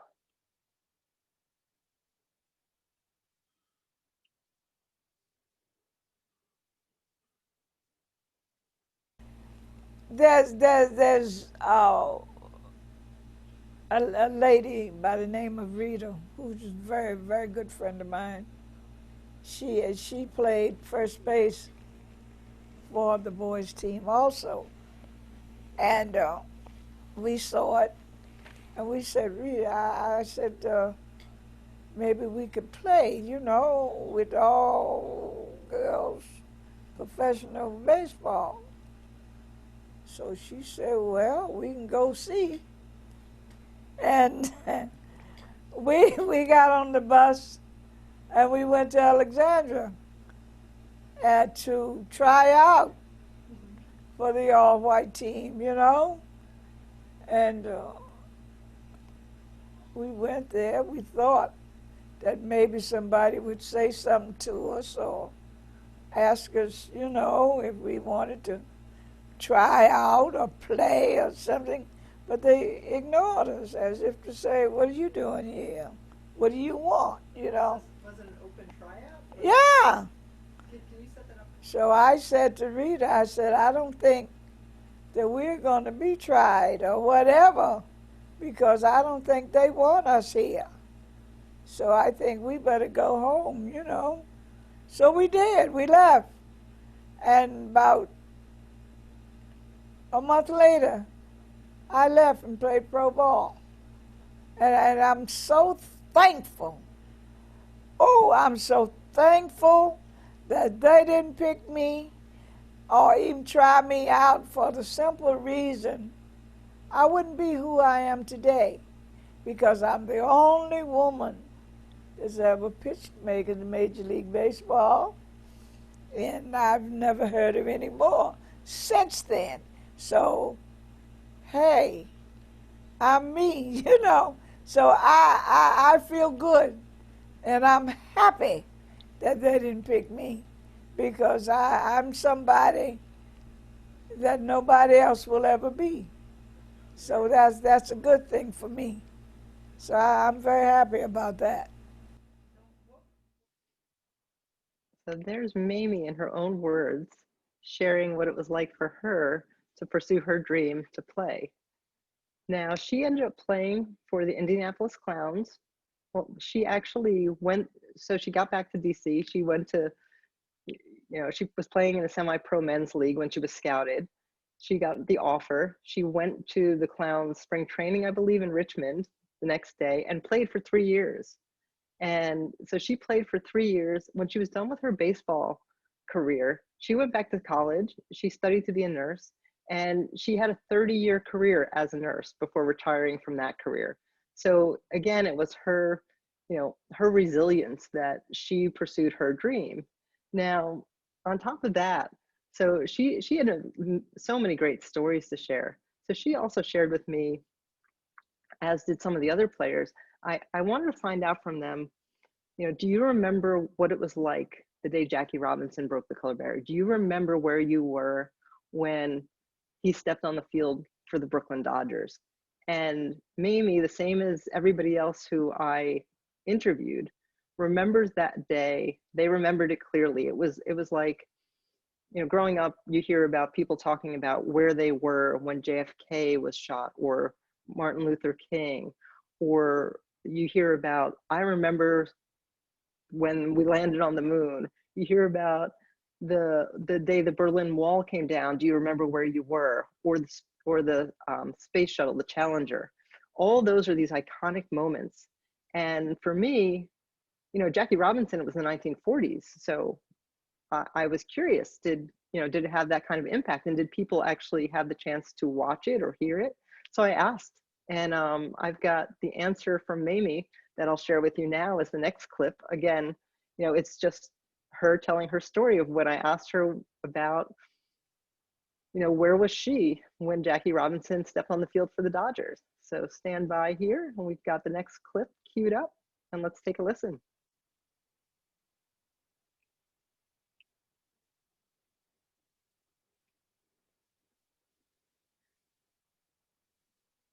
Well, when Jackie Robinson played his first game, bless God, we had a television.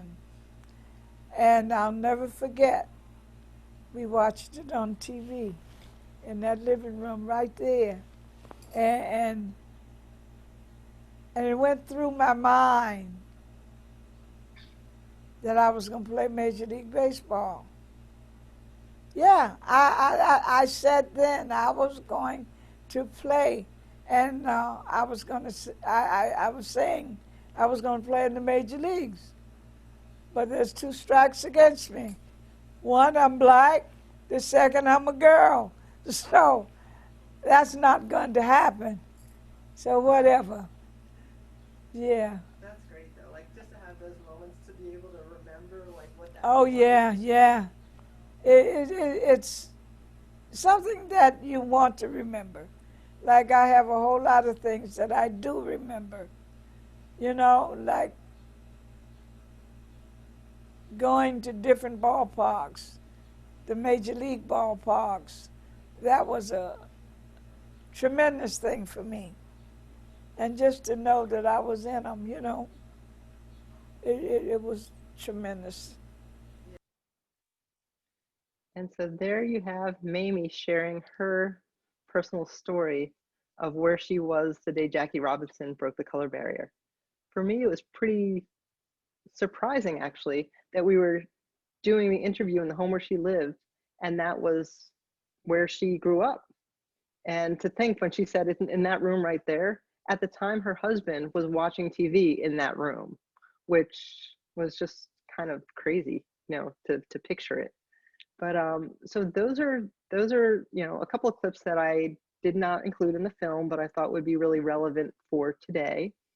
And I think that really speaks to the patience versus perseverance, because the women and the men both did not allow others to stop them from going after their dreams. And that's why I'm so proud to be able to share The Other Boys of Summer, because not only does it offer an alternative to all the divisiveness that's out there right now, but it shows this generation who persevered, and they inspire people, and they, you know, they offer hope.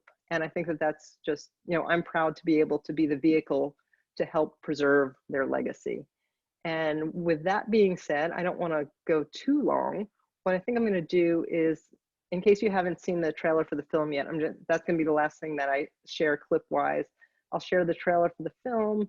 It's a little under 2 minutes, and then hopefully Kat will join me and we'll have a great conversation. And feel free to ask lots of questions. It's much easier to answer questions than to not. So stand by. I'm going to share the trailer for the film, and then let's chat. All righty.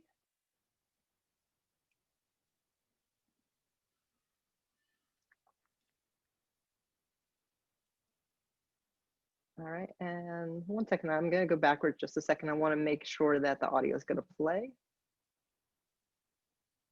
There's a little box you have to, yep, it's clicked. Okay, great. So bear with me as I relaunch the trailer now that I've confirmed you'll be able to hear it.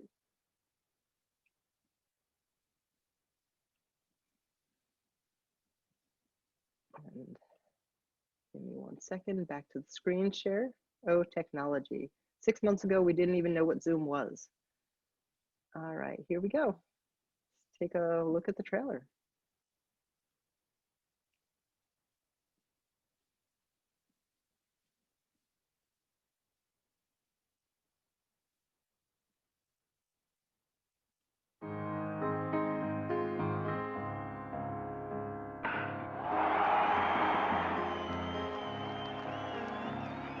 Every year when the baseball season come along, I was ready to go.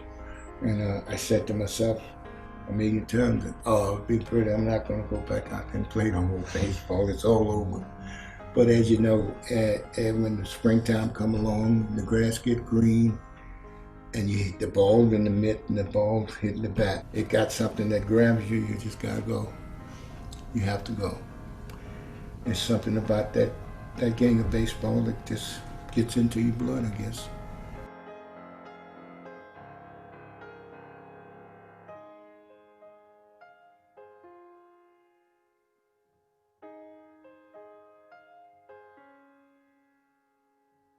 I say segregation now, segregation tomorrow, and segregation forever. I received a baseball scholarship to North Carolina A&T State University in Greensboro, North Carolina. That was a rude awakening for me because I had never been south before.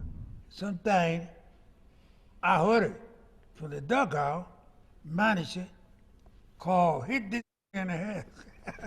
And at night when I go to bed, I just cried, you know. It made me feel better.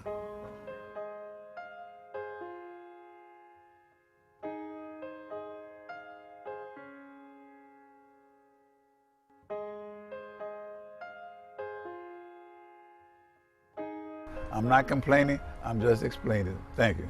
All right. And so there's the trailer. So with that being said, hopefully you've enjoyed listening. Hopefully I've given you something to think about and feel good about for the weekend. And Kat, I'd love to chat. Yeah, wow. So I don't, I would never presume to speak for anyone else on here, but the 68, nearly 70 people, I think we would all agree that we want to see more. Just the trailer, someone mentioned on the chat, I'm in tears and I've only just watched the trailer. So that's really fantastic, Lauren. We do have, I just want to say if folks have been certainly having some conversation on the chat. So if you guys have questions or comments for Lauren, please put those in the chat. I just have a couple of things. First of all, again, that's just really remarkable. The interviews that you showed of Mamie.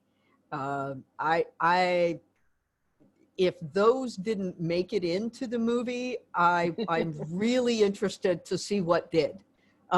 Those are fantastic. Was there a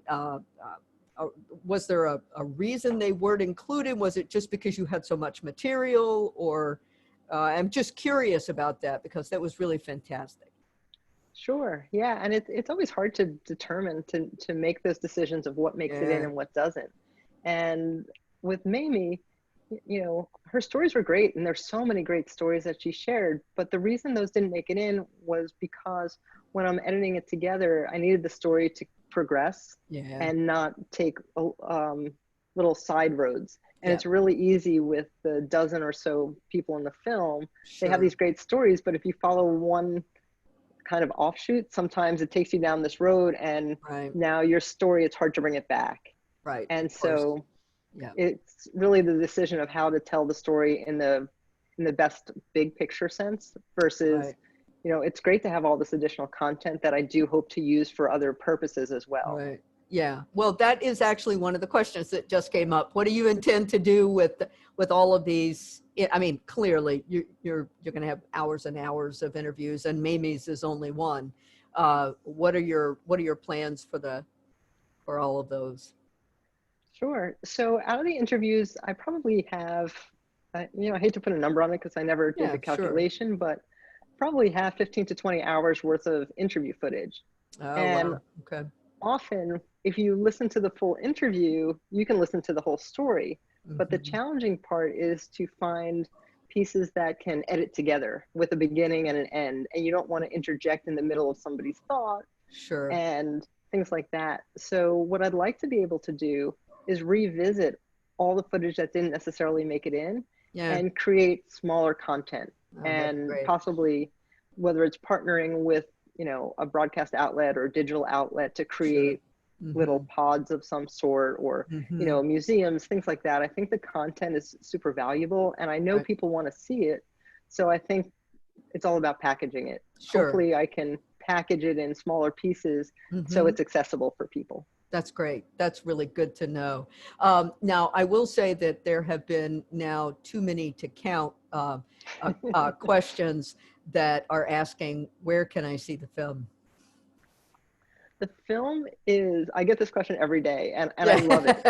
I love it. I love that people want to see it. So the film right now, I've been using it since 2019. We premiered it in New York on Jackie Robinson's 100th birthday, which is January 31st.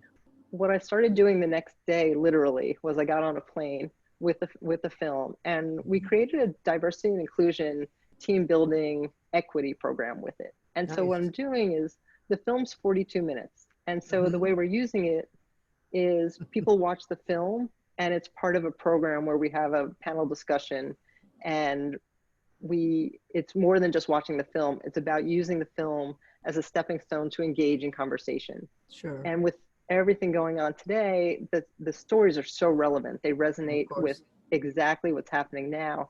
And it's really, it opens the door, because everybody knows you can't do anything without knowing. We need to have conversations about race, about equity, about, you know, discrimination. But even though people know about it, it's sometimes hard to engage and feel like you're comfortable with it. Like, for example, am I the person to bring up that subject matter? Or is it okay for a white woman to address racism? And, you know, it's a challenge. So with the film, what we've been doing is it brings everyone together. Now, it was great when we did it in person, but now we're doing it online. So it brings everyone together. They get to watch the film and then engage in a conversation about a shared experience. They've seen the film, so that they've got something to talk about. And that is the first step to where do they go next with it and what the conversation evolves into. That's fantastic. And so I guess that's a really long answer, but you can see the film by the diversity, equity, and inclusion program we do. The website, which I'll put it in the chat later, but it's theotherboysofsummer.com. And it's got information about it there. And we're, you know, I'm learning this new world of doing the programs virtually. Aren't we all? Yeah, when the pandemic, you know, when it hit, the last program I had done was on March 5th with the Chicago White Sox. We did a program for a community, for a bunch of youth and their families. The next day I flew back to New Jersey, and then everything stopped. And screeching so halt. So we adapted it. So now we do the same exact program online that we used to do in person. That's and it's really been going, fantastic. it's been resonating, which is nice. It's doesn't feel forced. It actually works. Yeah, I'm sure it does, probably in a lot of different places in a lot of different ways. We did have one question. She wanted to know if you had interviewed Butch McCord. I did not. However, I didn't email him. I sent him an actual letter. And I wanted to interview him. He was living, I want to say, I think it was Nashville. Yes. And I wanted to interview him. I sent him a letter, and I believe we even exchanged a phone call with his wife. And the reality was, back at the time, I couldn't afford to fly for one interview. And so it was the type of thing where I was really, when I reached out, I wanted to interview his wife too, because I wanted to find out what it was like for her when he played in the Negro Leagues. And unfortunately, I wasn't able to do that interview, but he's one of very few number of players who I was interacting with who I did not ultimately include in the film. Yeah. Well, that has to be hard there's always that one or two that you can't Yep. quite, can't quite get a hold of. Exactly. So we have about, I would say about 5 minutes or 6 minutes. If there are other, questions or whatever, we did just have a question pop up from Patrick Yarborough, who is one of our on our committee for this conference and this celebration. Pat works with us out of Rockford, and he's asking if it's possible for you to bring your film and that program to Rockford. I would love to. Absolutely, yes, we'll show up. We can make that happen, Judge. Excellent. That's yeah, awesome. Just so people know, the different places who are using the program, it ranges from Fortune 500 companies. You've got we've done programs with AT&T and Procter & Gamble, and we've done programs in the city of Spartanburg. We did 5 programs in Spartanburg in February because they really felt like they wanted to bring the community together and address issues that they had going on. And we've used the program at schools. We've used the program with a number of the Major League Baseball organizations, their youth academies. So it really is all sorts of organizations, cities, companies, communities, schools. It kind of runs the gamut, thankfully. Well, and the timing is good. Your approach of using it to discuss race and racism and diversity, and there's no time like now. I mean, it's long past due, but there's certainly no time like now to be able to do that. And what better way to do it than through baseball? Well, and that's where I enjoy the fact of using baseball and as a way to engage in the conversation. And before I finished the film 100%, I met with somebody at MLB about it who I still talk to, and he turned to me. We watched the film together in his office, and he turned to me at the end of the film and said, "This isn't a baseball movie. This is a people movie." And he said, "Baseball's your hook, but this is a human story. This is big." And that touched me because I didn't have to tell him that.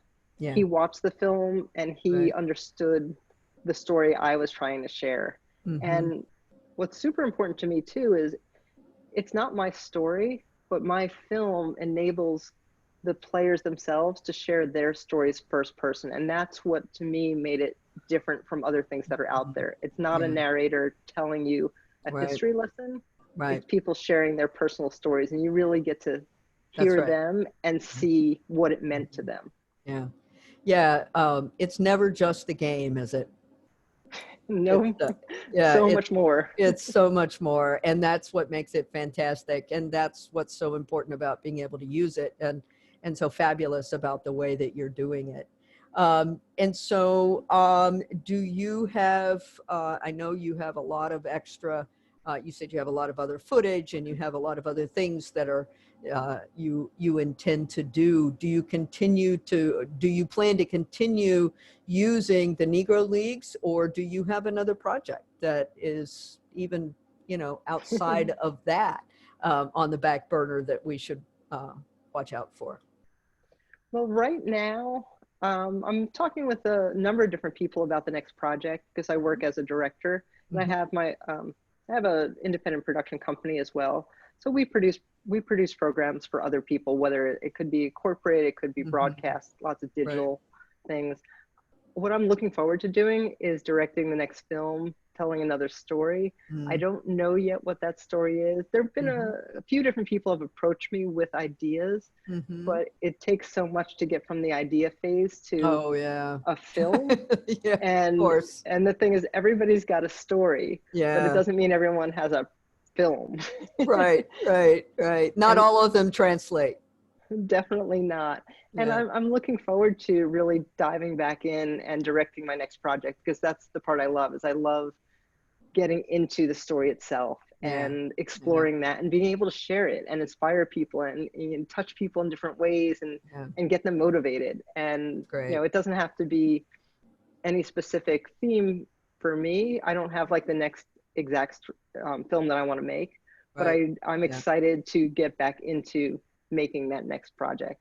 That's great. Well, hopefully we'll be able to see this one very soon in Rockford and any number of other places. We have just a couple of minutes left. If there are any other questions or comments that anyone has for Lauren, I'll be on the lookout for that. But I want to tell you how wonderful it's been to have you here, and how exciting that film is. And I have to say, your baseball story as a kid is so very similar to so many other girls and women I've talked to, and including my own. And it's funny, isn't it? How it's crazy. Yeah. And what was the quote from the one guy whose name I missed? It grabs you and you just got to go. Yep, and that's Bob Scott. And Bob with Scott. the baseball story, what's so crazy is I have a new intern who started this week, and she's, we've been working on a couple of things this week, and today I asked her to do an introduction for social media about who she is, that she's interning for us this semester. And I didn't know this, but she put in her introduction that she grew up playing Little League for a few years and then couldn't play anymore and became a cheerleader. Yeah. And so I was like, I had no idea. Yeah. So I do think that a lot of girls, yeah, I think you're right. I'm assuming, had that same experience of wanting to play, but not really feeling like you were allowed. It wasn't accepted. Well, we get those stories a lot, and one of the things we always want to do is use the history of all the girls and women who came before, and then certainly women like yourself who today bring that history to the forefront to inspire girls and women, because young girls need to be able to see it before they can be it. And absolutely, you're doing a great job of that, and I sure appreciate it.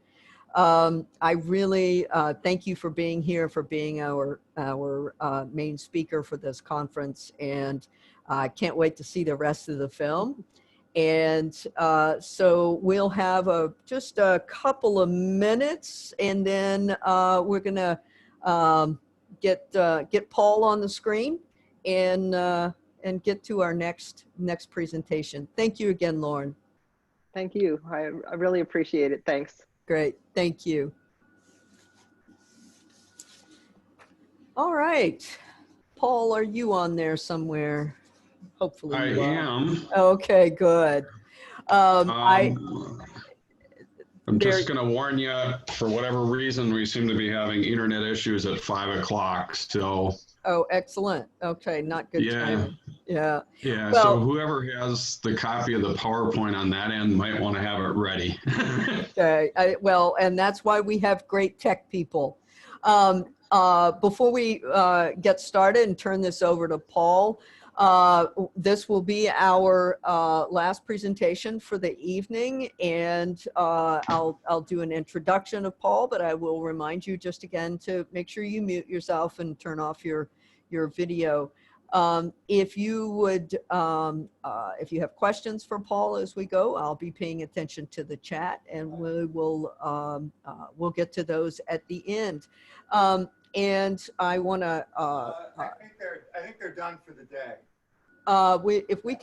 If we could get someone to mute themselves. Yeah, that's what it looks like to me. I'm not sure. I'm not sure who we have there, but if we could get everyone to mute themselves, except Paul, of course. And so today I'm very excited to introduce Paul Spyhalski, who is going to be talking to us about Tillie Ford, an early African-American baseball pioneer. Paul has been doing research on African-American baseball for quite some time now. Some of his research includes research on the Texas Black Spiders, which was published online as The Black Bats of Mason City and Beyond. He has also been working on some additional research for the Texas Black Spiders. I'm not sure why that's so hard to say, but it is. And he's going to share with us tonight some of that research about Tillie Ford. Thank you, and I will turn it over to you. All right, so hopefully this is going to work. Hey, Paul. This is Kathy. I'm over and I have the, do you want me to do the PowerPoint or do you want to share yours? I will try and share mine and we'll see if this works. Okay. Let's see if I can find the slideshow. There we go.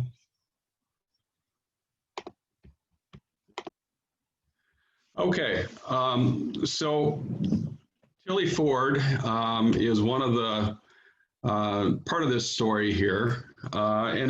First thing I guess I should go back with, I'm happy to be meeting with you from Austin, Minnesota, not Austin, Texas, which is kind of strange why I'm talking about this Texas-based black baseball team. But to give you a little bit of idea about the Mineola Black Spiders, when I started this, they certainly had an interesting name, interesting enough that Dr. Heafy included this in her great book on the Negro Leagues, talking about them. And they were not a true Negro League team. They were basically a black barnstorming team that was based out of Mineola, Texas, which is about 70 miles east of Dallas, very small town, very segregated town.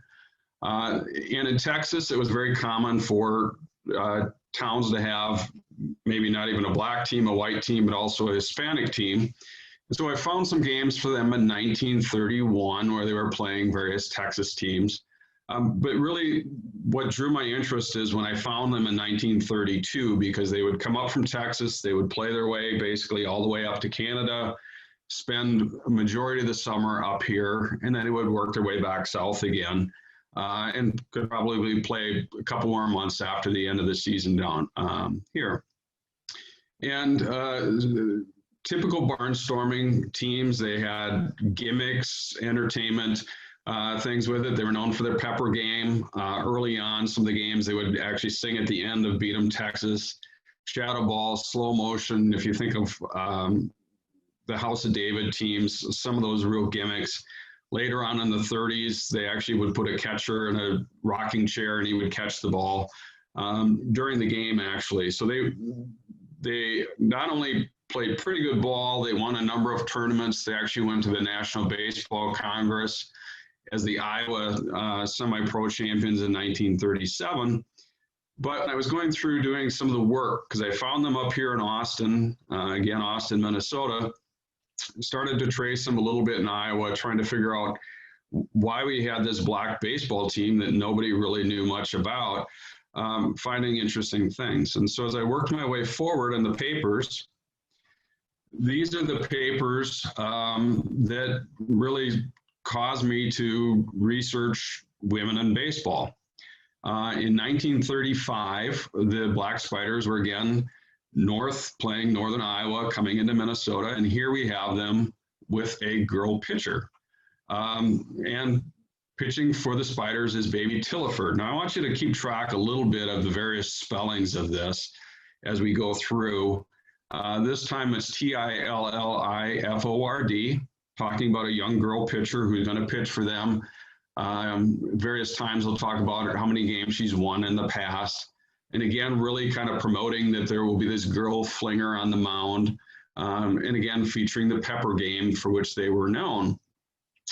This was really my first experience with women in baseball. And so kind of figuring out more about how, for instance, the House of David was using Babe. And in many ways, it's very similar, as we'll see, because these are the lead up to the game that was played here in Austin by the Spiders.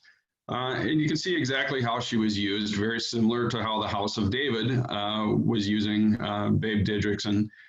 She was on the mound for 1 inning. She held the club scoreless for that inning, did her work, got the last person out, and then she was removed from the game. But it certainly seemed like something different that they were doing. And perhaps some of the reason why is they saw it was working for the House of David, drawing in tickets. And in 1934, Mason City actually had a white woman pitcher called Patsy Lee. So maybe there was some gimmicky, some comping of sales by them. We may never know exactly why, but it certainly happened. So looking back about how that started in the season, They left Texas roughly the end of June and started working their way north a little bit later. And here we see two of the earliest articles I was able to find in that 1935 season that talk a little bit more about her as a pitcher, that they're carrying a girl pitcher. And actually the article on the right is actually the only article I've ever found that mentions the race of this female pitcher. It does make sense. An all-black traveling baseball team, if you think about it, coming up to the South, it'd be very strange. And it would certainly be newsworthy probably to have a white female pitcher on an all-black baseball team. You would think it would have been covered in the press otherwise. But this is really the only confirmation that we have. And again, not someone who observed her, this is pre-game publicity, but that she would have been a black female pitcher. We heard about Mamie Peanut Johnson pitching in the Negro Leagues. And again, we're not talking about pitching in the Negro Leagues, we're talking about barnstorming with a Texas team. So it's not really, she's certainly a black female pitcher, but not in the Negro Leagues at this point. Here's one of the games that actually took place in Kansas City. Again, we see a reference to her as Baby Tilford, again, a different spelling, which makes it very difficult to try and track down much about her otherwise history. The other thing that's interesting about this article, and we always think about naming, how important names can be for people. Not a lot of respect and consistency in terms of how she's named. And it's possible this was telephone calls and things saying, hey, this is our promotion, this is who it is. But again, we have a totally different spelling for her. And what's interesting is if we look at the summary over on the right side of the screen, she's not mentioned at all in the game, even though it says that she pitched for the Texas Traveling Club. Basically, her efforts weren't really worth tracking in terms of the summary. So certainly a little bit of maybe she didn't matter quite as much, unfortunately. Also makes it a little bit more difficult to try and track where and how she was used if she wasn't actually being reported in all of the box scores. So it's makes an additional challenge trying to track down the history of this pitcher for the Black Spiders. This is an interesting series of games. If you see the Texas Black Spiders and the Farmers Union Club in Des Moines faced off in a town called Charles City. This is in very north central Iowa, actually, Charles City. Unfortunately, with the COVID, their library has not been open, so we couldn't get there and do a little extra research maybe on this. One thing you need to know about the Farmers Union team in Des Moines, they had a pitcher you may have heard of, who was 16 at the time, went by the name of Bob Feller. And so we have the Texas Black Spiders facing off against Bob Feller's Farmers Union Club in Des Moines on the 4th of July for a doubleheader. To give you an idea about barnstorming, the Spiders actually played that doubleheader in Charles City. The first game, I believe, was at 10 in the morning. They played a second game afterwards, and they actually played a third game down the road about 45 miles that night. So it kind of gives you the idea of barnstorming and what some of these players really went through doing it. It's a little bit grainy. Unfortunately, this is the only article that I've been able to find about this game so far. And again, I couldn't get to Charles City because the libraries are closed. Again, we see Tilliford, totally new spelling in this, but batteries for the Farmers Union, at least in one of the game, was Bob Feller's, and Tilliford in, I believe it's actually the same game. So we would have a black female pitcher potentially pitching against a future Hall of Famer who was 16 at the time. And we'll come back to this, but it's possible that both of those pitchers were actually 16 years of age facing off against each other in this matchup in Northern Iowa. And actually the Black Spiders, to give you an idea, they actually were able to beat Bob Feller. He was still young and a little bit wild. But to give you an idea of the competition. Indications would seem to be that she was still used for maybe an inning or two before being relieved. So pretty consistent the way that they were using her in terms of promotion, have her face some batters and then relieve her in some fashion. Here we again see her being advertised for a game in Hampton, again, still North Central Iowa, later on in July. This is where we actually see her referenced as Tillie Ford with the last name Ford, reputed to hurl a fastball. Again, we had some Bloomer Girl teams that were up here. They were generally critiqued pretty badly for their inability to throw the fast pitch. And they, of course, always referred to the curves of the pitcher, whether it was pitching or how they looked a number of times. Later on in the season, the Spiders were facing off against the Cedar Rapids, which was actually a league team towards the end of the season. And this time, we see the girl pitcher now called Asa Pilford. So we've got all sorts of variations on spellings, which of course makes it all that much more fun to try and track these things down as we go forward with it. I don't believe that I'm actually looked at the box score for this game. She did not actually pitch in this game.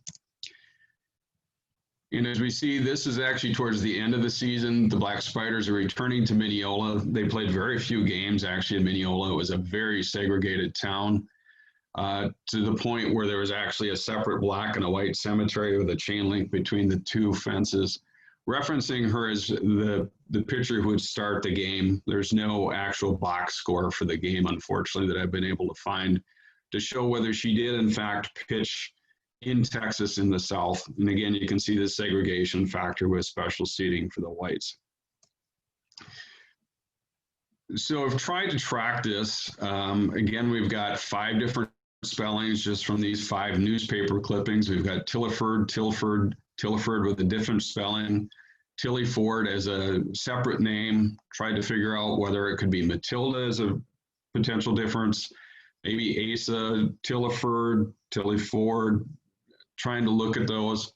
And part of the challenge being, how do you limit your records? Because we have a team based in Texas, but players that would come in from all over the South to play for this team, traveling with it.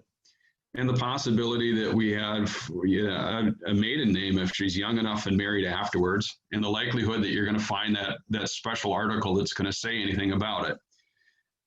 So kind of set it aside, always the thing that I wanted to come back to. And kind of this conference is one of those opportunities to do that. But I left a newspaper search out there, always for the Black Spiders, because I always want to come back to it. And lo and behold, one day I'm sitting there and I get a blurb from newspapers.com that says, hey, you've got mail, and it says Texas Black Spiders in it. Person on your right, her name is Faith Butcher, but her maiden name was Hassel, Hassel, as we're going to see. She lived in Lincoln, Nebraska, so it would have been in the playing area of the Texas Black Spiders. And here she's shown pictured. She actually was known far more as a softball pitcher than a baseball pitcher. And they were looking back. She was 73. They were kind of doing kind of a retrospective piece on it and a longer article. And again, we see before a league of their own. So talking about what her history is with sports in particular. Again, she played semi-professional softball for the most part. But then as we look down, it says that she had pitched a couple of innings in an exhibition game for the Texas Black Spiders, one of the many black men's baseball teams during the first half of the century. Kind of begs the question, when it says an exhibition game, is it one exhibition game? Is it many exhibition games? Is it the same person? And I don't know that we may never know the answer to that question perfectly. Because unfortunately Faith passed away when she was 87. Most of her children have actually passed away. And the question would be, would there be any record of all of that going on? But what would have been interesting is if we track down her date of birth, which I've been able to do.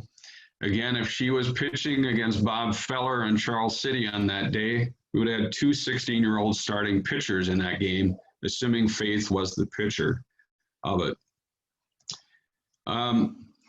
My actual conclusion, which is more speculation, I guess, is that I think we're actually looking at 2 different female black pitchers. Part of that is if you were to read that article on Faith Hassel further, you'd see that at age 17 is kind of when she said, that's when I'm going to go back or join this summer baseball team. And that's when her mom let her do that. And this says she would have had to have been 16 at the time. So it seems unlikely that she would have been able to do that. And thinking about it, if her mom had questions about her being able to travel with a all-girl softball team, unlikely she's going to travel across northern Iowa with the men's team, no matter how it works. So I think what we actually have is we may actually have the 2 women pioneers, Tillie Ford there, and then Faith Hassel, assuming I'm ever able to find out where that exhibition game took place for it.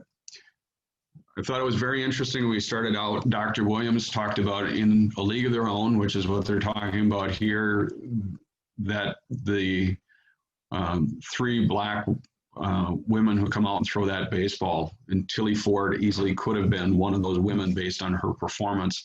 Because I'm not sure that in any of the box scores I found that any team actually scored any runs off her for any of the games so far. So I think we have certainly at least 1 baseball pioneer, if not 2, going forward. So I guess if we have questions, I'm probably running a little bit early, but I'll throw it back to Dr. Williams. Well, I'll put my contact information out there if anybody has questions too. thank you so much, Paul. We do have a few questions. I want to thank you for that. Someone mentioned in the chat that was great detective work, and that's exactly what it felt like. Sort of peeling the layers away, and that for those of us who do this kind of work, of course, that's really the exciting thing when you can do that. One of the questions that we do have is, do you have tips for anyone who doing this kind of research, things that you learned in your process that you might be willing to pass on? Well, this particular team is a challenge because the barnstorming teams in particular could go anywhere. I mean, I've seen them go from Austin, Minnesota, which is the very southern part. They would play 2 days later in International Falls on the Canadian border. Wow. So really what I've wound up doing is basically taking a calendar for the season and trying to keep track of it. And then sometimes being creative and thinking about where could they go? And it gets more challenging when those automobile distances get there. Sure. Yeah. Having done the black spiders, you can sort of pick up some patterns maybe where they might go, which is sometimes helpful. Right. And then if you can sometimes find those articles that say, okay, they're going to go here, but they're going to come back, or they'll be here on another day. Right. Okay. Yeah, it is a challenge. And I know a couple of people too have mentioned in the chat that you had mentioned in your presentation about a library being closed. Folks were saying that possibly staff are still working, and some making some suggestions about other ways to reach out. The questions have all been about your fantastic research, and it's one of those things that all of us have in common, regardless of the topic, is that mining those resources is not always an easy thing to do, and you certainly have done a nice job of that. And I've got a couple of things that I wanted to bring up, but I wanted to just remind folks again, if you have questions for Paul or comments, please put those in the chat. We do have a few more minutes. I wanted to, while I'm waiting to see if there are any other questions, I wanted to just say that I really appreciate this disrupting of this history, this narrative that we think we know. That's one of the things that's so wonderful. It's like we think we know, okay, well, there were the Negro Leagues, and there were these women who played in the Negro Leagues, and then there are the All-Americans, and then it fits into these nice, neat little pockets. And then you come along, and others who really disrupt that narrative and say, wait a minute, that's not necessarily the case. And so I think it's just a really wonderful addition to the history, because we know so very little in some ways. You know, it's really wonderful to get those additions. And I also there was another question. Someone asked if you had any luck finding African-American newspapers, or if you'd had, if you tried, and if you'd had any luck finding those.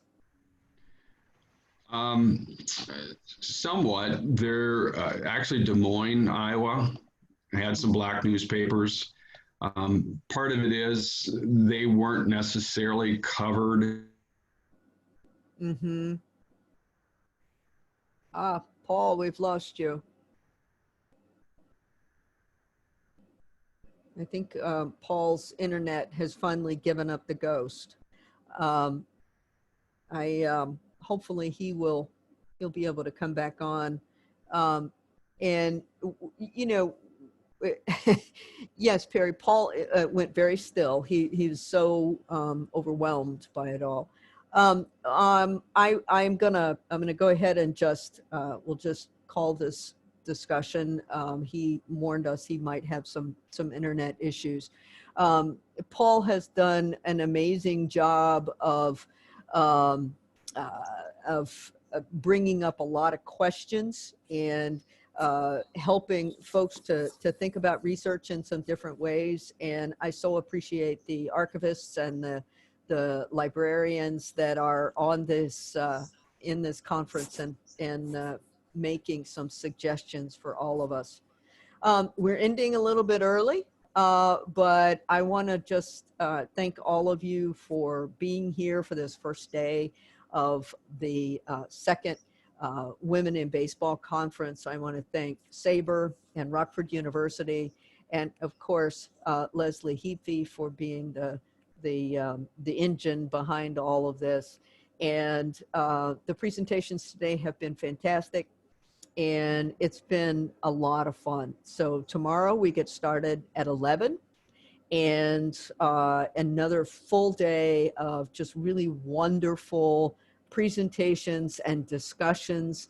And we will also, don't forget, at 5 p.m. Eastern, we will have the IWBC celebration of the Negro Leagues and the unveiling of our second pylon, our second memorial dedicated to African-American women in baseball. Don't forget to get more raffle tickets and get a good night's rest, because it's going to be a long day tomorrow. Thank you all again, and can't wait to see you.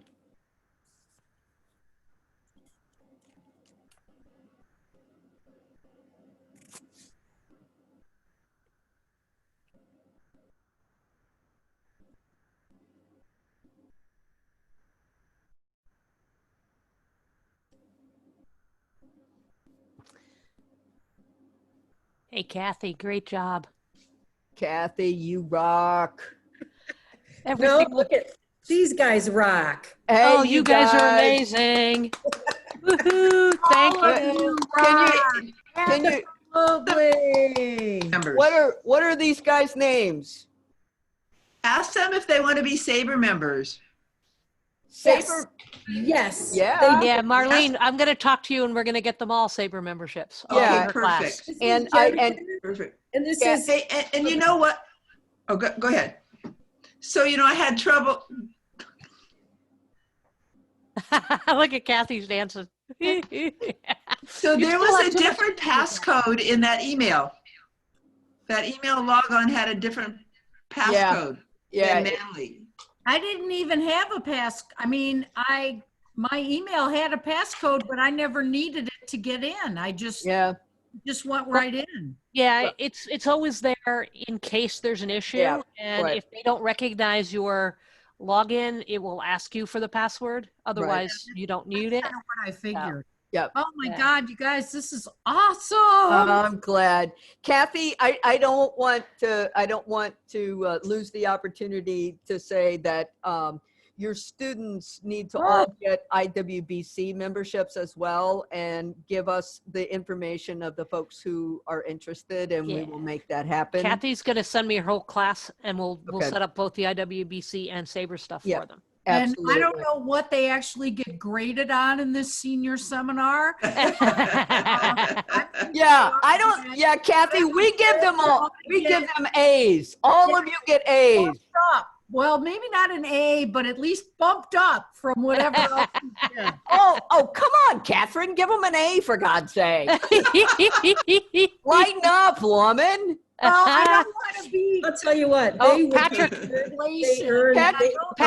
an A+. Yeah. Patrick said an A+. Yeah. Listen, guys, this has been, Kathy, you guys are amazing. Once we finally got started, I was able to relax a little bit because I kind of felt like you guys had it. You know what I mean? Like, I felt like I didn't have to worry. So it's been amazing. You guys are awful. Yeah, thank you so much. I think you need another drink. Yeah. It was a great day, everybody. Is it happy hour in the Eastern time zone yet, Kat? Oh, absolutely. It's 7:15. It's 7:15. Hey, it is time. It's 7:15 here, and I'm on round 2, so. But it's Friday, and it's raining, and it's dreary, and I have to do something to, uplift. Absolutely. Listen, do we need to be on any early at all tomorrow? Kathy, you need anything from us? I think, no, I will be here at 9:30. Okay. Can you hear me okay? Yeah, we can hear you. Yeah. I took my glasses on. I put my glasses on, took my contacts out. I'll be here at 9:30, so I will get things opened up. Students will be here. They come here at 10 too, so they'll be able to do the opening. So yeah. All right. Yeah. I think that, and I wish that I understood, Leslie, how to get the phone thing if somebody just wanted to phone it. Well, when they're on, they can do it. They can. Well, Marlene was able to actually do. I Zoom zoomed in on my phone, but I wanted to call in just for audio. Yeah. Well, but the number in your email Yeah. that you just had on the screen was different than what Manly transposed to.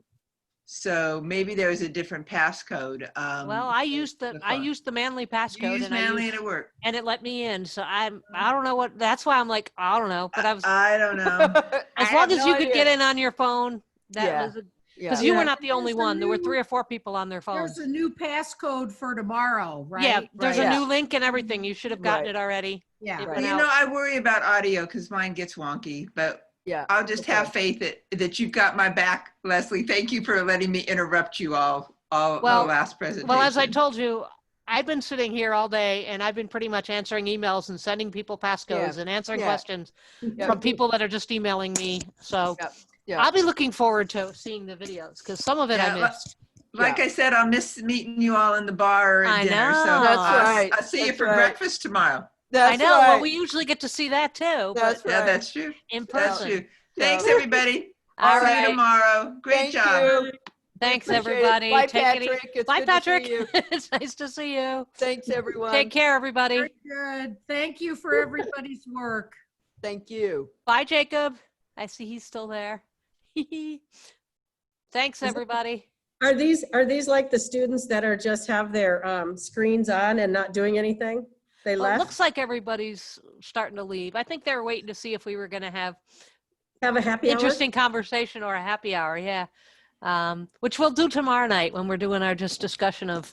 Well, maybe, so you're saying I need to bring a beer to work? Can I do that? Put it in a. Is your campus isn't a dry campus, is it, Kathy? I honestly don't know. Oh, okay. I'm gonna say no, it's not dry because they do serve alcohol at some events. Okay.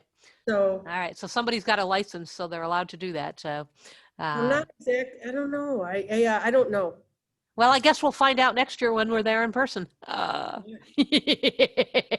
I told the students next year we're gonna have to work. This year doing this hosting, open is easy. Right. Next year there will be, because next year we'll have meals and we'll have all kinds of things that go on. So yeah, that is true.